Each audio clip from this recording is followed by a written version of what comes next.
ಬೆಳಗು ಬೆಳಗಿಸು ಆತ್ಮಗಳನ್ನು ರಕ್ಷಿಸು ಎಂಬ ಸಂಚಲನಾತ್ಮಕ ಕಾರ್ಯಕ್ರಮಕ್ಕೆ ವೀಕ್ಷಿಸುತ್ತಿರುವ ಎಲ್ಲರಿಗೂ ವಂದನೆಗಳು. ಈ ಕಾರ್ಯಕ್ರಮವನ್ನು ಸುಮಾರು ವಾರಗಳಿಂದ ಸತತವಾಗಿ ಈ ಕಾರ್ಯಕ್ರಮವನ್ನು ಒಳ್ಳೆಯ ರೀತಿಯಿಂದ ನಿಮ್ಮ ಪ್ರೋತ್ಸಾಹದಿಂದ, ನಿಮ್ಮೆಲ್ಲರ ಪ್ರಾರ್ಥನೆಯಿಂದ, ಆಧರಣೆಗಳಿಂದ ಸುಸಂಸ್ಕೃತವಾಗಿ ನಡೆದುಕೊಂಡು ಬರುತ್ತಿರುವುದಕ್ಕಾಗಿ ನಿಮ್ಮೆಲ್ಲರಿಗೂ ಧನ್ಯವಾದಗಳನ್ನು ಸಲ್ಲಿಸುತ್ತಾ, ಎಲ್ಲರಿಗೂ ಯೇಸುಕ್ರಿಸ್ತನ ನಾಮದಲ್ಲಿ ಮತ್ತೊಮ್ಮೆ ಹೃತ್ಪೂರ್ವಕವಾದ ಧನ್ಯವಾದಗಳನ್ನು ಹೇಳುತ್ತಾ, ಈ ಬೆಳಗು ಬೆಳಗಿಸು ಆತ್ಮಗಳನ್ನು ರಕ್ಷಿಸು ಎಂಬ ಈ ಕಾರ್ಯಕ್ರಮದಲ್ಲಿ ಮೊದಲನೇದಾಗಿ ನಮ್ಮ ಮಧ್ಯದಲ್ಲಿ ದೇವಸೇವಕರಾಗಿ ಅನೇಕ ವರ್ಷಗಳಿಂದ ಇಡೀ ಕರ್ನಾಟಕದಲ್ಲಿ ಅನೇಕ ಕಡೆ ಸೇವೆಯನ್ನು ಮಾಡುತ್ತಾ ಅನೇಕ ಆತ್ಮಗಳನ್ನು ರಕ್ಷಿಸುವ ಯತ್ನದಲ್ಲಿ ಸತತವಾಗಿ ಕುಟುಂಬ ಸಮೇತರಾಗಿ ಕರ್ನಾಟಕದ ಮೂಲೆ ಮೂಲೆಗಳಲ್ಲೂ ಸೇವೆ ಮಾಡುತ್ತಿರುವಂಥ ಕ್ರೈಸ್ಟಸ್ ಗಾಸ್ಪಲ್ ಮಿನಿಸ್ಟ್ರಿ ವ್ಯವಸ್ಥಾಪಕರಾದ ಶ್ರೀರಾಮ ಅಣ್ಣನವರು ನಮ್ಮ ಮಧ್ಯದಲ್ಲಿ ಸಿದ್ಧರಾಗಿದ್ದಾರೆ. ಅವರನ್ನು ವೇದಿಕೆಗೆ ಸ್ವಾಗತಿಸುತ್ತಾ ಈ ಕಾರ್ಯಕ್ರಮವನ್ನು ಶುರು ಮಾಡೋಣ. ವಂದನೆಗಳಣ್ಣ. ವಂದನೆ ಹೇಳಮ್ಮ. ಈ ಕಾರ್ಯಕ್ರಮಕ್ಕೆ ನೀವು ಸಮಯವನ್ನು ಕೊಟ್ಟಿದ್ದಕ್ಕಾಗಿ ತುಂಬ ಹೃದಯದ ಧನ್ಯವಾದಗಳಣ್ಣ. ಧನ್ಯವಾದಗಳಮ್ಮ. ನಾವು ಎಂದಿನಂತೆ ಪ್ರತಿ ವಾರದ ಹಾಗೆ ಈ ದಿನವೂ ಇನ್ನೊಂದು ಎಪಿಸೋಡಿಗೆ ನಾವು ಬಂದಿದ್ದೇವೆ. ಈ ಬೆಳಗು ಬೆಳಗಿಸು ಕಾರ್ಯಕ್ರಮದಿಂದ ನಮ್ಮ ವೀಕ್ಷಕರಿಗೆ, ನಮ್ಮ ಸಮಾಜಕ್ಕೆ ಅನೇಕ ಗೊಂದಲವಾದ ಪ್ರಶ್ನೆಗಳಿಗೆ ನೀವು ಸರಿಯಾದ ಮತ್ತು ಸಮಾಧಾನಕರವಾದ ಉತ್ತರವನ್ನು ಕೊಡ್ತಾ ಬರ್ತಾ ಇದ್ದೀರಣ್ಣ. ಇದು ತುಂಬ ಸಂತೋಷಕರವಾದ ವಿಷಯ. ಅದಕ್ಕೋಸ್ಕರವಾಗಿ ನಿಮಗೆ ಹೃದಯಪೂರ್ವಕವಾಗಿ ಧನ್ಯವಾದಗಳನ್ನು ಹೇಳ್ತಾ ಇದ್ದೀವಿ. ಧನ್ಯವಾದಗಳು. ಈ ದಿನವೂ ಸಹ ಇನ್ನೊಂದು ಪ್ರಶ್ನೆಯೊಂದಿಗೆ ನಾವು ಸೇರ್ತಾ ಇದ್ದೀವಣ್ಣ. ಈ ದಿನದಲ್ಲಿ ಒಬ್ಬ ಸಹೋದರರು ನಮಗೆ ಒಂದು ಕ್ವಶನನ್ನು ಕೇಳಿದ್ದಾರೆ. ಆ ಕ್ವಶನ್ ಮೂಲಕವಾಗಿ ಕೂಟವನ್ನು ಸ್ಟಾರ್ಟ್ ಮಾಡೋಣ. ಒಬ್ಬರು ಸಹೋದರರು ಒಂದು ತಿಂಗಳ ಹಿಂದೆ ಒಂದು ಕಾಮೆಂಟ್ ಬಾಕ್ಸ್ನಲ್ಲಿ ಒಂದು ಕ್ವಶನನ್ನು ಕೇಳಿದ್ದಾರೆ. ತಪ್ಪು ದೇವದೂತರಿಗೆ ಸಿಂಹಾಸನವನ್ನು ಕೊಡದೆ ಮಾನವರಿಗೆ ಸಿಂಹಾಸನವನ್ನು ಕೊಡಬೇಕು ಎಂಬುದಾಗಿ ಭೇದ ಭಾವ ಮಾಡಿದಂಥದ್ದು ದೇವರ ತಪ್ಪು ಅಂತ ಹೇಳಿ ಅವರು ಒಂದು ಕ್ವಶನ್ ಕೇಳಿದ್ದಾರೆ. ದೇವರದ್ದು ತಪ್ಪು ಅನ್ನೋ ರೀತಿಯಲ್ಲಿ ಒಂದು ಕ್ವಶನ್ ಕೇಳಿದ್ದಾರೆ. ಯಾಕಂದರೆ ಪರಲೋಕದಲ್ಲಿ ದೇವದೂತರು ಇದ್ದಾರೆ. ಆ ದೇವದೂತರಿಗೆ ದೇವರು ಸಿಂಹಾಸನ ಕೊಡಲ್ಲ ಅಂತ ಹೇಳಿ ಭೂಮಿ ಮೇಲಿರುವ ಮಕ್ಕಳಿಗೆ, ಮನುಷ್ಯರಿಗೆ ಸಿಂಹಾಸನವನ್ನು ಕೊಡ್ತೀನಿ ಅಂತ ಹೇಳಿ ದೇವರು ಹೇಳಿದಿರುವುದು ಎಷ್ಟರ ಮಟ್ಟಿಗೆ ನ್ಯಾಯ? ಸಿಂಹಾಸನ ಕೊಡೋದಾದರೆ ತನ್ನ ಮಕ್ಕಳಿಗೂ ಸಿಂಹಾಸನ ಕೊಡಬೇಕಾಗಿತ್ತು, ಹಾಗೆ ದೇವದೂತರಿಗೂ ಸಿಂಹಾಸನ ಕೊಡಬೇಕಿತ್ತು. ಅಲ್ಲಿ ಯಾವುದೇ ಪಕ್ಷಪಾತ ಇರ್ತಿರ್ಲಿಲ್ಲ, ಭೇದ ಭಾವ ಇರ್ತಿರ್ಲಿಲ್ಲ. ಆದರೆ ದೇವರು ಹೇಳಿದ್ದು ತನ್ನ ಮಕ್ಕಳಿಗೆ ಮಾತ್ರ ಸಿಂಹಾಸನ ಕೊಡ್ತೀನಿ ಅಂತ ಹೇಳಿದ್ದಾರೆ. ಇದು ಎಷ್ಟರ ಮಟ್ಟಿಗೆ ನ್ಯಾಯ ಅನ್ನೋದಕ್ಕೆ ನಮಗೆ ನಿಮ್ಮಿಂದ ಉತ್ತರ ಬೇಕು. ಸತ್ಯವೇದ ಏನು ಉತ್ತರ ಹೇಳುತ್ತೆ ಅದನ್ನು ದಯಮಾಡಿ ನೀವು ಹೇಳಬೇಕಂತ. ಖಂಡಿತಮ್ಮ. ಮೊದಲನೇದಾಗಿ ವೀಕ್ಷಿಸುವಂಥ ಆತ್ಮೀಯರೆಲ್ಲರಿಗೂ ಹೃತ್ಪೂರ್ವಕ ವಂದನೆಗಳನ್ನು ತಿಳಿಸ್ತಾ ಇದ್ದೀನಿ. ಅದೇ ಪ್ರಕಾರ ಸಿಸ್ಟರ್ ನಿಮಗೂ ಕೂಡ ವಂದನೆಗಳು ತಿಳಿಸ್ತಾ ಇದ್ದೀನಿ. ಆ ಬ್ರದರು ಮೊದಲನೇದಾಗಿ ಪ್ರಶ್ನೆ ಹಾಕಿಲ್ಲ, ಅವರು ತಪ್ಪು ಅಂತ ಹೇಳಿದ್ದಾರೆ. ಹೌದು. ಅಂದರೆ ದೇವರು ತನ್ನ ಮಕ್ಕಳಾದ ಮನುಷ್ಯರಿಗೆ ಮಾತ್ರ ಸಿಂಹಾಸನ ಕೊಟ್ಟು ದೇವದೂತರಿಗೆ ಸಿಂಹಾಸನ ಕೊಡದೆ ಹೋದದ್ದು ಅದು ದೇವರದು ತಪ್ಪು ಅನ್ನೋ ರೀತಿಯಲ್ಲಿ ಅವರು ಮಾತಾಡಿದ್ದಾರೆ. ಖಂಡಿತ. ಓಕೆ, ಒಂದು ವೇಳೆ ಅವರು ಪ್ರಶ್ನೆ ಕೇಳಿದರೆ ಚೆನ್ನಾಗಿತ್ತು. ಹೌದು. ಆದರೆ ದೇವ್ರದೇ ತಪ್ಪು ಅನ್ನೋ ರೀತಿಯಲ್ಲಿ ಅವರು ಮಾತಾಡಿದ್ದಾರೆ. ಹೌದಲ್ವಾ? ಕೇಳ್ತಾ ಇರೋದು ದೇವ್ರು ಈ ಥರ ಭೇದ ಭಾವ ಮಾಡಬಾರ್ದಾಗಿತ್ತು, ಅನ್ನೋ ರೀತಿ ಪಕ್ಷಪಾತ ಮಾಡಬಾರ್ದಾಗಿತ್ತು ಅಂತೇಳಿ ಕೇಳುವಂಥದ್ದು ಸರಿ, ಕೇಳಬೇಕು. ಅರ್ಥ ಆಗಿಲ್ಲ ಅಂದಾಗ ಖಂಡಿತವಾಗಿ ನಾವು ಕೇಳಬೇಕು, ಕೇಳಿ ತಿಳ್ಕೊಳ್ಬೇಕು, ಇದು ನ್ಯಾಯ. ಅದರ ದೇವ್ರದೇ ತಪ್ಪು ಅನ್ನೋದು ರೀತಿಯಲ್ಲಿ ಹೇಳುವಂಥದ್ದು ಇದೆಯಲ್ಲ, ಅದು ತಪ್ಪು, ಅದು ಸರಿಯಾದ ರೀತಿಯಲ್ಲಿ ಅಲ್ಲ. ಓಕೆ, ಇರಲಿ. ಆದರೆ ನಿಜವಾಗ್ಲಲ್ಲಿ ದೇವರು ತಪ್ಪು ಮಾಡಿದಾರಾ ಅನ್ನೋದನ್ನು ಇವಾಗ ವಾಕ್ಯದ ಮೂಲಕ ನಾವು ತಿಳ್ಕೊಳ್ಳೋಣ. ಮೊದಲನೇದಾಗಿ ದೇವದೂತರು ಇದ್ದಾರೆ. ದೇವದೂತರು ಪರಲೋಕದಲ್ಲಿ ಕೋಟಿ ದೇವದೂತರು ಇದ್ದಾರೆ. ಅದೇ ಪ್ರಕಾರ ಆ ಕೋಟಿ ದೇವದೂತರಲ್ಲಿ ಕೆಲವರನ್ನು ಸೇವಕರನ್ನಾಗಿ, ಅಂದರೆ ಈ ಭೂಲೋಕದಲ್ಲಿ ಮನುಷ್ಯರಿಗೆ ಸೇವಕರನ್ನಾಗಿ ಕೂಡ ಕಳಿಸ್ಕೊಟ್ಟಿದ್ದಾರೆ. ಯಾವ ರೀತಿ ಕಳಿಸ್ಕೊಟ್ಟಿದ್ದಾರೆ ಒಂದು ಸಾರಿ ವಾಕ್ಯದ ಮೂಲಕ ತಿಳ್ಕೊಳ್ಳೋಣ. ಇಬ್ರಿಯರಿಗೆ ಬರೆದ ಪತ್ರಿಕೆ 1ನೇ ಅಧ್ಯಾಯ, ಇಬ್ರಿಯರಿಗೆ ಬರೆದ ಪತ್ರಿಕೆ 1ನೇ ಅಧ್ಯಾಯ 5ನೇ ವಚನದಿಂದ 5ನೇ ವಚನವನ್ನು, 1ನೇ ಅಧ್ಯಾಯ 5ನೇ ವಚನವನ್ನು, ನನಗೆ ನೀನು ಮಗನು, ನಾನು ಇವತ್ತು ನಿನ್ನನ್ನು ಪಡೆದಿದ್ದೇನೆ ಎಂತಲೂ ನಾನು ಅವನಿಗೆ ತಂದೆಯಾಗಿರುವೆನು, ಅವನು ನನಗೆ ಮಗನಾಗಿರುವನು ಎಂತಲೂ ದೇವರು ತನ್ನ ದೂತರೊಳಗೆ ಯಾವನಿಗಾದರೂ ಎಂದಾದರೂ ಹೇಳಿದುಂಟು. ಇದಲ್ಲದೆ ಆತನು ತನ್ನ ಚೊಚ್ಚಲ ಮಗನನ್ನು ಭೂಲೋಕದೊಳಗೆ ತಿರುಗಿ ಬರಮಾಡುವಾಗ ದೇವರ ದೂತರೆಲ್ಲರೂ ಆತನಿಗೆ ಅಡ್ಡ ಬೀಳಲಿ ಎಂದು ಹೇಳುತ್ತಾನೆ. ದೂತರ ವಿಷಯದಲ್ಲಿ ಹೇಳುವುದೇನೆಂದರೆ, ದೇವರು ತನ್ನ ದೂತರನ್ನು ಗಾಳಿಗಳನ್ನಾಗಿಯೂ ತನ್ನ ಸೇವಕರನ್ನು ಅಗ್ನಿ ಜ್ವಾಲೆಯನ್ನಾಗಿಯೂ ಮಾಡುತ್ತಾನೆ ಎಂಬುದು. ಇವಾಗ ನೋಡಿ, ದೂತರ ವಿಷಯದಲ್ಲಿ ಏನು ಹೇಳ್ತಾ ಇದ್ದಾರೆ? ನನ್ನ ಸೇವಕರು. ಓಕೆ. ಇದೇ ಅಧ್ಯಾಯದಲ್ಲಿ ಇನ್ನೊಂದು ವಚನ ಇರುತ್ತೆ ಇದೇ ಅಧ್ಯಾಯದಲ್ಲಿ ಇನ್ನೊಂದು ವಚನ, 14ನೇ ವಚನವನ್ನು ಒಂದು ಸಾರಿ ಓದಿ 14ನೇ ವಚನ. ಇವರೆಲ್ಲರೂ ರಕ್ಷಣೆಯನ್ನು ಬಾಧ್ಯವಾಗಿ ಹೊಂದಬೇಕಾಗಿರುವವರ ಸೇವೆಗೋಸ್ಕರ ಕಳಿಸಲ್ಪಡುವ ಊಳಿಗದ ಆತ್ಮಗಳಲ್ಲವೋ? ಸಾಕು. ಅಂದರೆ ಈ ದೂತರ ವಿಷಯದಲ್ಲಿ ದೇವರು ಹೇಳುವಂಥ ಮಾತು, ಇವರೆಲ್ಲರೂ ಅಂದರೆ ದೇವದೂತರಾಗಿರುವಂಥ ಇವರೆಲ್ಲರೂ ರಕ್ಷಣೆಯನ್ನು ಬಾಧ್ಯವಾಗಿ ಹೊಂದಬೇಕಾಗಿರುವವರ ಸೇವೆಗೋಸ್ಕರ ಕಳುಹಿಸಲ್ಪಡುವ ಉಳಿಗದ ಆತ್ಮಗಳಲ್ಲವೋ? ಅಂದರೆ ದೇವದೂತರು ಆತ್ಮಗಳು, ಇವರು ಸೇವೆಗೋಸ್ಕರ ಕಳುಹಿಸಲ್ಪಟ್ಟಿದ್ದಾರಂತೆ. ಇವರು ದೇವದೂತರಿದ್ದಾರಲ್ವ, ದೇವದೂತರಾಗಿರುವಂಥ ಇವರನ್ನು ಸೇವೆಗೋಸ್ಕರ ಕಳುಹಿಸಲ್ಪಟ್ಟಿದ್ದಾರಂತೆ. ಎರಡನೇದಾಗಿ ಸೇವೆಗೋಸ್ಕರ ನೇಮಿಸಲ್ಪಟ್ಟಿದ್ದಾರೆ. ಇವಾಗ ಮನುಷ್ಯರಿದ್ದಾರಲ್ಲ, ಮನುಷ್ಯರು ಇವರು ಯಾರಪ್ಪ ಅಂತ ನೋಡುವಾಗ ನನ್ನ ಮಕ್ಕಳು ಅಂತಾರೆ ಮನುಷ್ಯರನ್ನು. ದೂತರಿದ್ದಾರೆ ನೋಡಿ, ಈ ದೂತರ ವಿಷಯದಲ್ಲಿ ಹೇಳಿದ ಮಾತೇನೆಂದರೆ ಇವರು ನನ್ನ ಸೇವಕರು, ಊಳಿಗದ ಆತ್ಮಗಳು. ಇವರು ಸೇವಕರ ಗುಂಪಿದೆ, ಮಕ್ಕಳ ಗುಂಪಿದೆ. ಮಕ್ಕಳಿಗೆ ತನ್ನ ಸಿಂಹಾಸನವನ್ನು ಕೊಡುವಂಥದ್ದು ನ್ಯಾಯ. ಏನ್ಮ? ಮಕ್ಕಳಿಗೆ ತನ್ನ ಸಿಂಹಾಸನವನ್ನು ಕೊಡುವಂಥದ್ದು ನ್ಯಾಯ. ಇವರು ದೇವದೂತರಿದ್ದಾರಲ್ಲ, ಇವರು ಸೇವಕರಂತೆ. ಇವರು ಯಾರಂತೆ? ಇವರು ಸೇವಕರು. ದೊಡ್ಡ ಶ್ರೀಮಂತರಿದ್ದಾರೆ ಅಂತ ತಿಳ್ಕೊಳ್ಳಿ. ಹೌದು. ಶ್ರೀಮಂತರು ತಮ್ಮ ಮನೆಯಲ್ಲಿ ಅನೇಕ ಮಂದಿ ಸೇವಕರು ಇರ್ತಾರೆ. ಶ್ರೀಮಂತರಿಗೆ ಮಕ್ಕಳು ಕೂಡ ಇರ್ತಾರೆ. ಹೌದು.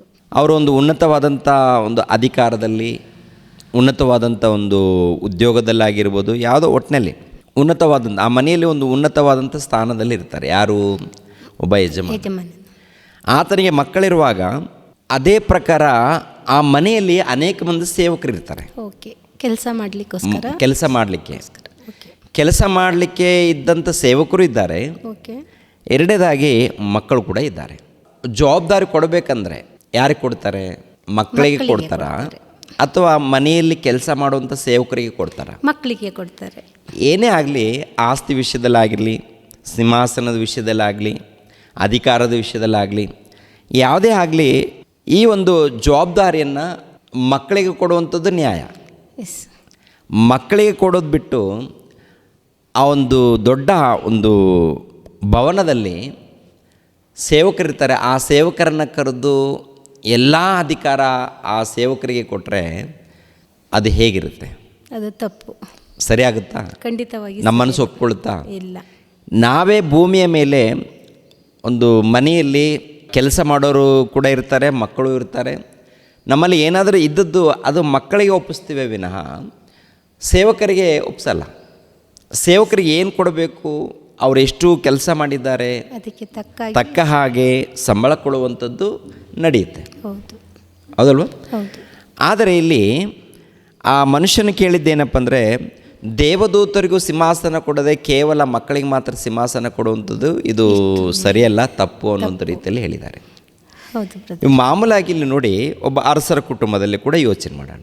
ಅರಸರು ಉನ್ನತವಾಗಿರ್ತಾರೆ. ಈ ಅರಸನು ಕೂಡ ಸಿಂಹಾಸನ ಕೊಡಬೇಕಾದ್ರೆ ತನ್ನ ಮಕ್ಕಳಿಗೆ ಕೊಡೋದಕ್ಕೆ ಇಷ್ಟಪಡ್ತಾನೆ ವಿನಃ ಅರಸನ ಮನೆಯಲ್ಲಿದ್ದಂಥ ಕೆಲಸ ಮಾಡ್ತಾ ಇರ್ತಾರೆ ಅವ್ರಿಗೆ ಸಿಂಹಾಸನ ಕೊಡ್ತಾರ? ಇಲ್ಲ. ಅದೇ ಪ್ರಕಾರ ದೇವರಿದ್ದಾರೆ. ದೇವರು ತನ್ನ ಮಕ್ಕಳಿಗೆ ಅಧಿಕಾರವನ್ನು ಕೊಡಬೇಕು, ತನ್ನ ಮಕ್ಕಳಿಗೆ ಸಿಂಹಾಸನವನ್ನು ಕೊಡಬೇಕು ಅಂತೇಳಿ ಇಷ್ಟಪಟ್ಟಿದ್ದಾರೆ ವಿನಃ ಮತ್ತೇನಲ್ಲ, ಪಕ್ಷಪಾತ ಏನು ಮಾಡಿಲ್ಲ. ಎರಡನೇದಾಗಿ ದೇವದೂತರು ಕೂಡ ಇದ್ದಾರಲ್ಲ, ಪರಲೋಕದಲ್ಲಿ ದೇವದೂತರಾಗಿರ್ಬೋದು, ಆಮೇಲೆ ಈ ಪ್ರಕೃತಿಯಲ್ಲಿ ಆಗಿರ್ಬೋದು, ಇವೆಲ್ಲ ಕೂಡ ದೇವದೂತರಾಗಿರುವಾಗ ಆ ದೇವದೂತರು ಕೂಡ ಒಂದು ಉನ್ನತ ಸ್ಥಾನವನ್ನೇ ಕೊಟ್ಟಿದ್ದಾರೆ. ಒಂದು ವಚನವನ್ನು ನಾವು ನೋಡೋಣ. ಎಫೆಸದವರಿಗೆ ಬರೆದ ಪತ್ರಿಕೆ 3ನೇ ಅಧ್ಯಾಯ, ಎಫೆಸದವರಿಗೆ ಬರೆದ ಪತ್ರಿಕೆ 3ನೇ ಅಧ್ಯಾಯ 10ನೇ ವಚನದಿಂದ ಓದಿಮ. ದೇವರು ನಮ್ಮ ಕರ್ತನಾದ ಕ್ರಿಸ್ತ ಯೇಸುವಿನಲ್ಲಿ ಅನಾದಿ ಕಾಲದಿಂದ ಮಾಡಿದ ಸಂಕಲ್ಪದ ಮೇರೆಗೆ ತನ್ನ ನಾನಾ ವಿಧವಾದ ಜ್ಞಾನವು ಪರಲೋಕದಲ್ಲಿ ರಾಜತ್ವಗಳಿಗೂ ಅಧಿಕಾರಿಗಳಿಗೂ ಈಗ ಕ್ರೈಸ್ತ ಸಭೆಯ ಮೂಲಕ ಗೊತ್ತಾಗಬೇಕೆಂಬುದನ್ನು ಉದ್ದೇಶಿಸಿದ್ದನು. ಸಾಕು. ಆ ಪರಲೋಕದಲ್ಲಿ ರಾಜತ್ವಗಳಿಗೂ ಅಧಿಕಾರಿಗಳಿಗೂ, ಪರಲೋಕದಲ್ಲಿ ಯಾರಿದ್ದಾರಂತೆ? ಕೋಟ್ಯಾನು ಕೋಟಿ ದೇವದೂತರಿದ್ದಾರಲ್ವ. ಈ ಕೋಟ್ಯಾನು ಕೋಟಿ ದೇವದೂತರಲ್ಲಿ ಅಧಿಕಾರಿಗಳಿದ್ದಾರಂತೆ. ಅಂದರೆ ದೇವದೂತರು ಕೂಡ ಅಧಿಕಾರ ಕೊಟ್ಟಿದ್ದಾರೆ. ದೇವದೂತರು ಕೂಡ ಅಧಿಕಾರ ಅಂದರೆ ಸಿಂಹಾಸನ. ಅವ್ರು ಏನು ಕೊಡಬೇಕು ಕೊಟ್ಟಿದ್ದಾರೆ. ದೇವದೂತರಿಗೆ ಯಾವುದೇ ಕಾರಣಕ್ಕೂ ಕಡಿಮೆ ಮಾಡಿಲ್ಲ, ಏನು ಅನ್ಯಾಯ ಮಾಡಿಲ್ಲ. ಮತ್ತೊಂದು ವಚನವನ್ನು ನಾವು ಗಮನಿಸೋಣ. ಪ್ರಕಟಣೆ ಗ್ರಂಥ 5ನೇ ಅಧ್ಯಾಯ 11ನೇ ವಚನ. ಇದಲ್ಲದೆ ಸಿಂಹಾಸನವು, ಜೀವಿಗಳು, ಹಿರಿಯರು ಇವರ ಸುತ್ತಲೂ ಬಹು ಮಂದಿ ದೇವದೂತರನ್ನು ಕಂಡೆನು. ಅವರ ಸಂಖ್ಯೆಯು ಕೋಟ್ಯಾನು ಕೋಟಿಯಾಗಿಯೂ ಲಕ್ಷೋಪಲಕ್ಷವಾಗಿಯೂ ಇತ್ತು. ಅಂದರೆ ಪರಲೋಕದಲ್ಲಿ ಕೋಟ್ಯಾನು ಕೋಟಿ ದೇವದೂತರಿದ್ದಾರೆ. ಇವರಿಗೆ ಒಂದು ಉನ್ನತ ಸ್ಥಾನವನ್ನು ಕೊಟ್ಟಿದ್ದಾರೆ ದೇವರು. ಯಾವುದೇ ಕಾರಣಕ್ಕೂ ಕಡಿಮೆ ಮಾಡಿಲ್ಲ. ಆದರೆ ತನ್ನ ಸಿಂಹಾಸನ ವಿಷಯದಲ್ಲಿ ಮಾತ್ರ, ತನ್ನ ಸಿಂಹಾಸನ ಇದೆಯಲ್ಲ, ತನ್ನ ಸಿಂಹಾಸನ ವಿಷಯದಲ್ಲಿ ಮಾತ್ರ ಯಾರಿಗೆ ಕೊಡಬೇಕಂದುಕೊಂಡಿದ್ದಾರೆ ಅಂತ ನೋಡುವಾಗ ತನ್ನ ಮಕ್ಕಳಾಗಿರುವಂಥ ಭಕ್ತರಿಗೆ. ಈ ಭೂಲೋಕದಲ್ಲಿ ಕೂಡ ತನ್ನ ಮಕ್ಕಳಿಗೆ ಸುಮ್ಮನೆ ಕೊಡಲ್ಲ. ಭೂಲೋಕದಲ್ಲಿದ್ದಂಥ ಮಕ್ಕಳಿದ್ದಾರಲ್ಲ, ಎಲ್ಲರಿಗೂ ಆ ಸಿಂಹಾಸನ ಕೊಡಲ್ಲ. ಈ ಭೂಲೋಕದಲ್ಲೂ ಕೂಡ ಪರೀಕ್ಷೆ ಇಟ್ಟಿದ್ದಾರೆ ದೇವರು. ಈ ಭೂಲೋಕದಲ್ಲಿ ಕೂಡ ದೇವರು ಏನು ಮಾಡಿದ್ದಾರೆ ಅಂದರೆ ಪರೀಕ್ಷೆ ಇಟ್ಟಿದ್ದಾರೆ. ಈ ಪರೀಕ್ಷೆಯಲ್ಲಿ ಗೆಲ್ಲಬೇಕು, ನಿಲ್ಲಬೇಕು, ದೃಢವಾಗಿ ಭಕ್ತಿಯಿಂದ ಜೀವಿಸಬೇಕು. ಆ ಪರೀಕ್ಷೆ ಏನಪ್ಪ ಅಂತ ನೋಡುವಾಗ ಪ್ರತಿಯೊಬ್ಬರು ಈ ಲೋಕದಲ್ಲಿ ಇದ್ದಾಗಲೂ ಕೂಡ ಲೋಕದ ಆಶೆಗಳಿಗೆ ಒಳಪಡದೆ ಭಕ್ತರಾಗಿ, ನೀತಿವಂತರಾಗಿ, ನಂಬಿಕೆ ಉಳ್ಳವರಾಗಿ, ಒಳ್ಳೆ ರೀತಿಯಿಂದ ಜೀವಿಸಿದಾಗ ಅಂಥವರಿಗೆ ನಾನು ಸಿಂಹಾಸನವನ್ನು ಕೊಡಬೇಕು ಅಂತೇಳಿ ದೇವರು ಅಂದ್ಕೊಂಡಿದ್ದಾರೆ. ಅಂದರೆ ಅಣ್ಣ, ಇಲ್ಲಿ ಮಾನವರಿಗೆ ಎಲ್ಲರಿಗೂ ಸಿಂಹಾಸನ ಕೊಡ್ತೀನಿ ಅಂತ ದೇವ್ರು ಹೇಳಿಲ್ಲ. ಹಾಗಿದ್ರೆ ಎಲ್ಲ ಮಾನವರಿಗೂ ಇಲ್ಲ. ಎಲ್ಲ ಮಾನವರಲ್ಲಿ ಭಕ್ತಿಯಿಂದ ಯಾರು ನೋಡ್ಕೊಳ್ತಾರೆ ಅಂದರೆ ದೇವರನ್ನು ನಂಬಿ, ದೇವರನ್ನ ತಿಳಿದುಕೊಂಡು ಭಯಭಕ್ತಿಯಿಂದ ಯಾರು ನಡ್ಕೊಳ್ತಾರೆ, ದೇವರಿಗೆ ವಿಧೇಯರಾಗಿ ಈ ಸಮಾಜದಲ್ಲಿ ಒಳ್ಳೆಯವರಾಗಿ ಯಾರು ಜೀವಿಸ್ತಾರೋ ಅಂಥವರಿಗೆ ತನ್ನ ಸಿಂಹಾಸನ. ಎಲ್ಲರಿಗೂ ಕೊಡಲ್ಲ.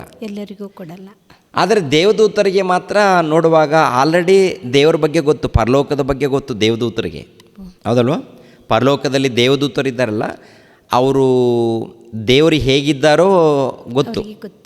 ಎರಡನೇದಾಗಿ ಆ ಸಿಂಹಾಸನ ಹೇಗಿದೆ ಗೊತ್ತು. ಪರಲೋಕದಲ್ಲಿ ಅದ್ಭುತವಾಗಿ ಅವರು ಇದ್ದಾರೆ, ಅವರು ಯಾವ ತೊಂದರೆ ಇಲ್ಲ. ಆದರೆ ಭೂಲೋಕದಲ್ಲಿ ಮಾತ್ರ ಮನುಷ್ಯನ ಪರಿಸ್ಥಿತಿ ಎಂಥದ್ದಂದರೆ ದೇವರು ಗೊತ್ತಿಲ್ಲ, ದೇವ್ರ ಬಗ್ಗೆ ತಿಳ್ಕೊಳ್ಳೋದಕ್ಕೆ ಮುಖಾಮುಖಿಯಾಗಿ ದೇವರು ಕಾಣಲ್ಲ. ಆಗಿರುವಾಗ ದೇವರನ್ನ ಹುಡುಕಿ ಕಂಡುಕೊಂಡು ದೇವರಿಗೆ ವಿಧೇಯರಾಗಿ ಭಕ್ತಿಯಿಂದ ನಡ್ಕೊಳ್ಬೇಕು. ದೇವರನ್ನು ಹುಡುಕುವಂಥದ್ದು ಸುಲಭನ ಕಷ್ಟವಾದ ವಿಷಯ. ಯಾಕೆಂದರೆ ಈ ಲೋಕದಲ್ಲಿ ಅನೇಕ ದೇವತೆಗಳು, ಅನೇಕ ಮತಗಳು, ಅನೇಕ ಒಂದು ಪದ್ಧತಿಗಳಿದೆ. ಖಂಡಿತ. ಇದರಲ್ಲಿ ನಿಜವಾದ ದೇವರನ್ನು ಹುಡುಕಬೇಕು ಎನ್ನುವಂಥದ್ದು ಇದೆಯಲ್ಲ, ಸುಲಭವಾದಂಥ ಕೆಲಸನ ಅಥವಾ ಕಷ್ಟಕರವಾದಂಥ ಕೆಲಸನ? ತುಂಬ ಕಷ್ಟವಾಗಿದೆ ಇದು. ಯಾರಾದರೂ ಸುವಾರ್ತೆ ಹೇಳಿದ್ರು ಕೂಡ ಒಂದು ಪ್ರಶ್ನೆನೂ ಬರುತ್ತೆ, ನಾವು ಯಾಕೆ ನಂಬಬೇಕು ಅವ್ರನ್ನ? ಯೇಸು ಕ್ರಿಸ್ತರನ್ನು ಯಾಕೆ ನಂಬಬೇಕು? ನಂಬಿದರೆ ನಮಗೇನು ಉಪಯೋಗ ಇದೆ, ಏನು ಲಾಭ ಇದೆ? ಇವೆಲ್ಲ ಕೇಳೋರು ಕೂಡ ಇದ್ದಾರೆ. ಖಂಡಿತ. ಅವರೆಲ್ಲರಿಗೂ ಅರ್ಥ ಆಗುವಂಥ ರೀತಿಯಲ್ಲಿ, ಅವ್ರು ನಂಬುವಂಥ ರೀತಿಯಲ್ಲಿ ನಾವು ಮಾತಾಡಬೇಕಾದ್ರೆ ದೊಡ್ಡ ಹೋರಾಟ ಇದೆ. ಅಷ್ಟು ಸುಲಭ ಅಲ್ಲ. ಅದು ಖಂಡಿತ ಸುಲಭವಾದಂಥ ಕೆಲಸ ಇದೆಯಾ? ಇಲ್ಲ. ಇಷ್ಟೆಲ್ಲ ನಾವು ತಿಳ್ಕೊಂಡು ಅರ್ಥ ಮಾಡಿಕೊಂಡು ಮತ್ತೆ ದೇವರ ಬಳಿಗೆ ಬರಬೇಕಾದ್ರೆ ಬಹಳ ಒಂದು ಹೋರಾಟದ ಕೆಲಸ.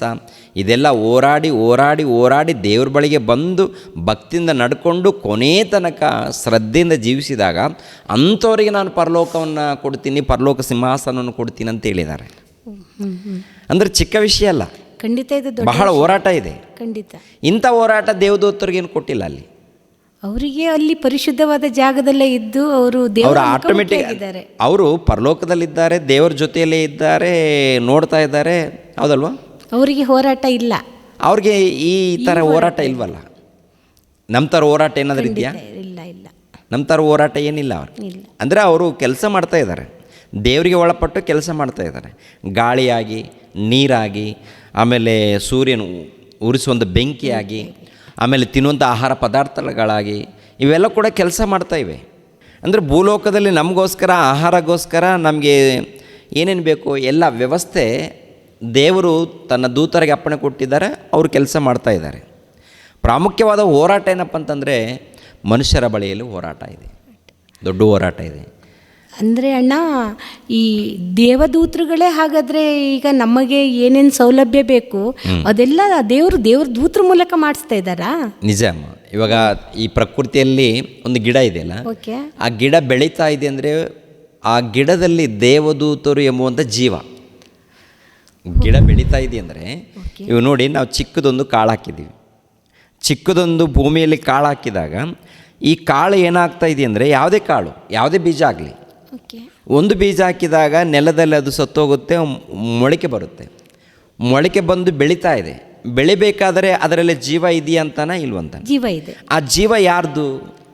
ಓ, ದೇವರು ಕೊಟ್ಟಿರುವ, ತನ್ನ ದೂತರಿಗೆ ಕೊಟ್ಟಂಥ ಜೀವ. ಅಂದರೆ ದೇವದೂತರಿದ್ದಾರಲ್ಲ, ಈ ದೇವದೂತರು ಗಿಡಗಳಾಗಿ, ಮರಗಳಾಗಿ, ಹಣ್ಣುಗಳಾಗಿ, ಹಂಪಲುಗಳಾಗಿ ಬದಲಾಗ್ತಾ ಇದ್ದಾರೆ ದೂತರು. ಓಕೆ. ಆಮೇಲೆ ಗಾಳಿ ಇದೆಯಲ್ಲ, ಗಾಳಿಯಲ್ಲೂ ಕೂಡ ಜೀವ ಇದೆ. ನೀರಿದೆ ನೋಡಿ, ನಾವು ನೀರು ಸೇವಿಸುವಂಥದ್ದು, ಆ ನೀರಿನಲ್ಲಿ ಜೀವ ಇದೆ. ಪ್ರತಿಯೊಂದರಲ್ಲೂ ಕೂಡ ಜೀವ ಇದೆ. ಆ ಜೀವ ಯಾವುದಪ್ಪ ಅಂತ ನೋಡುವಾಗ ಆತ್ಮಗಳು, ಯಾರು? ದೇವದೂತರು ಎಂಬ ಆತ್ಮಗಳಿಗೆ ಸಂಬಂಧಪಟ್ಟಂಥ ಜೀವ ಅದು.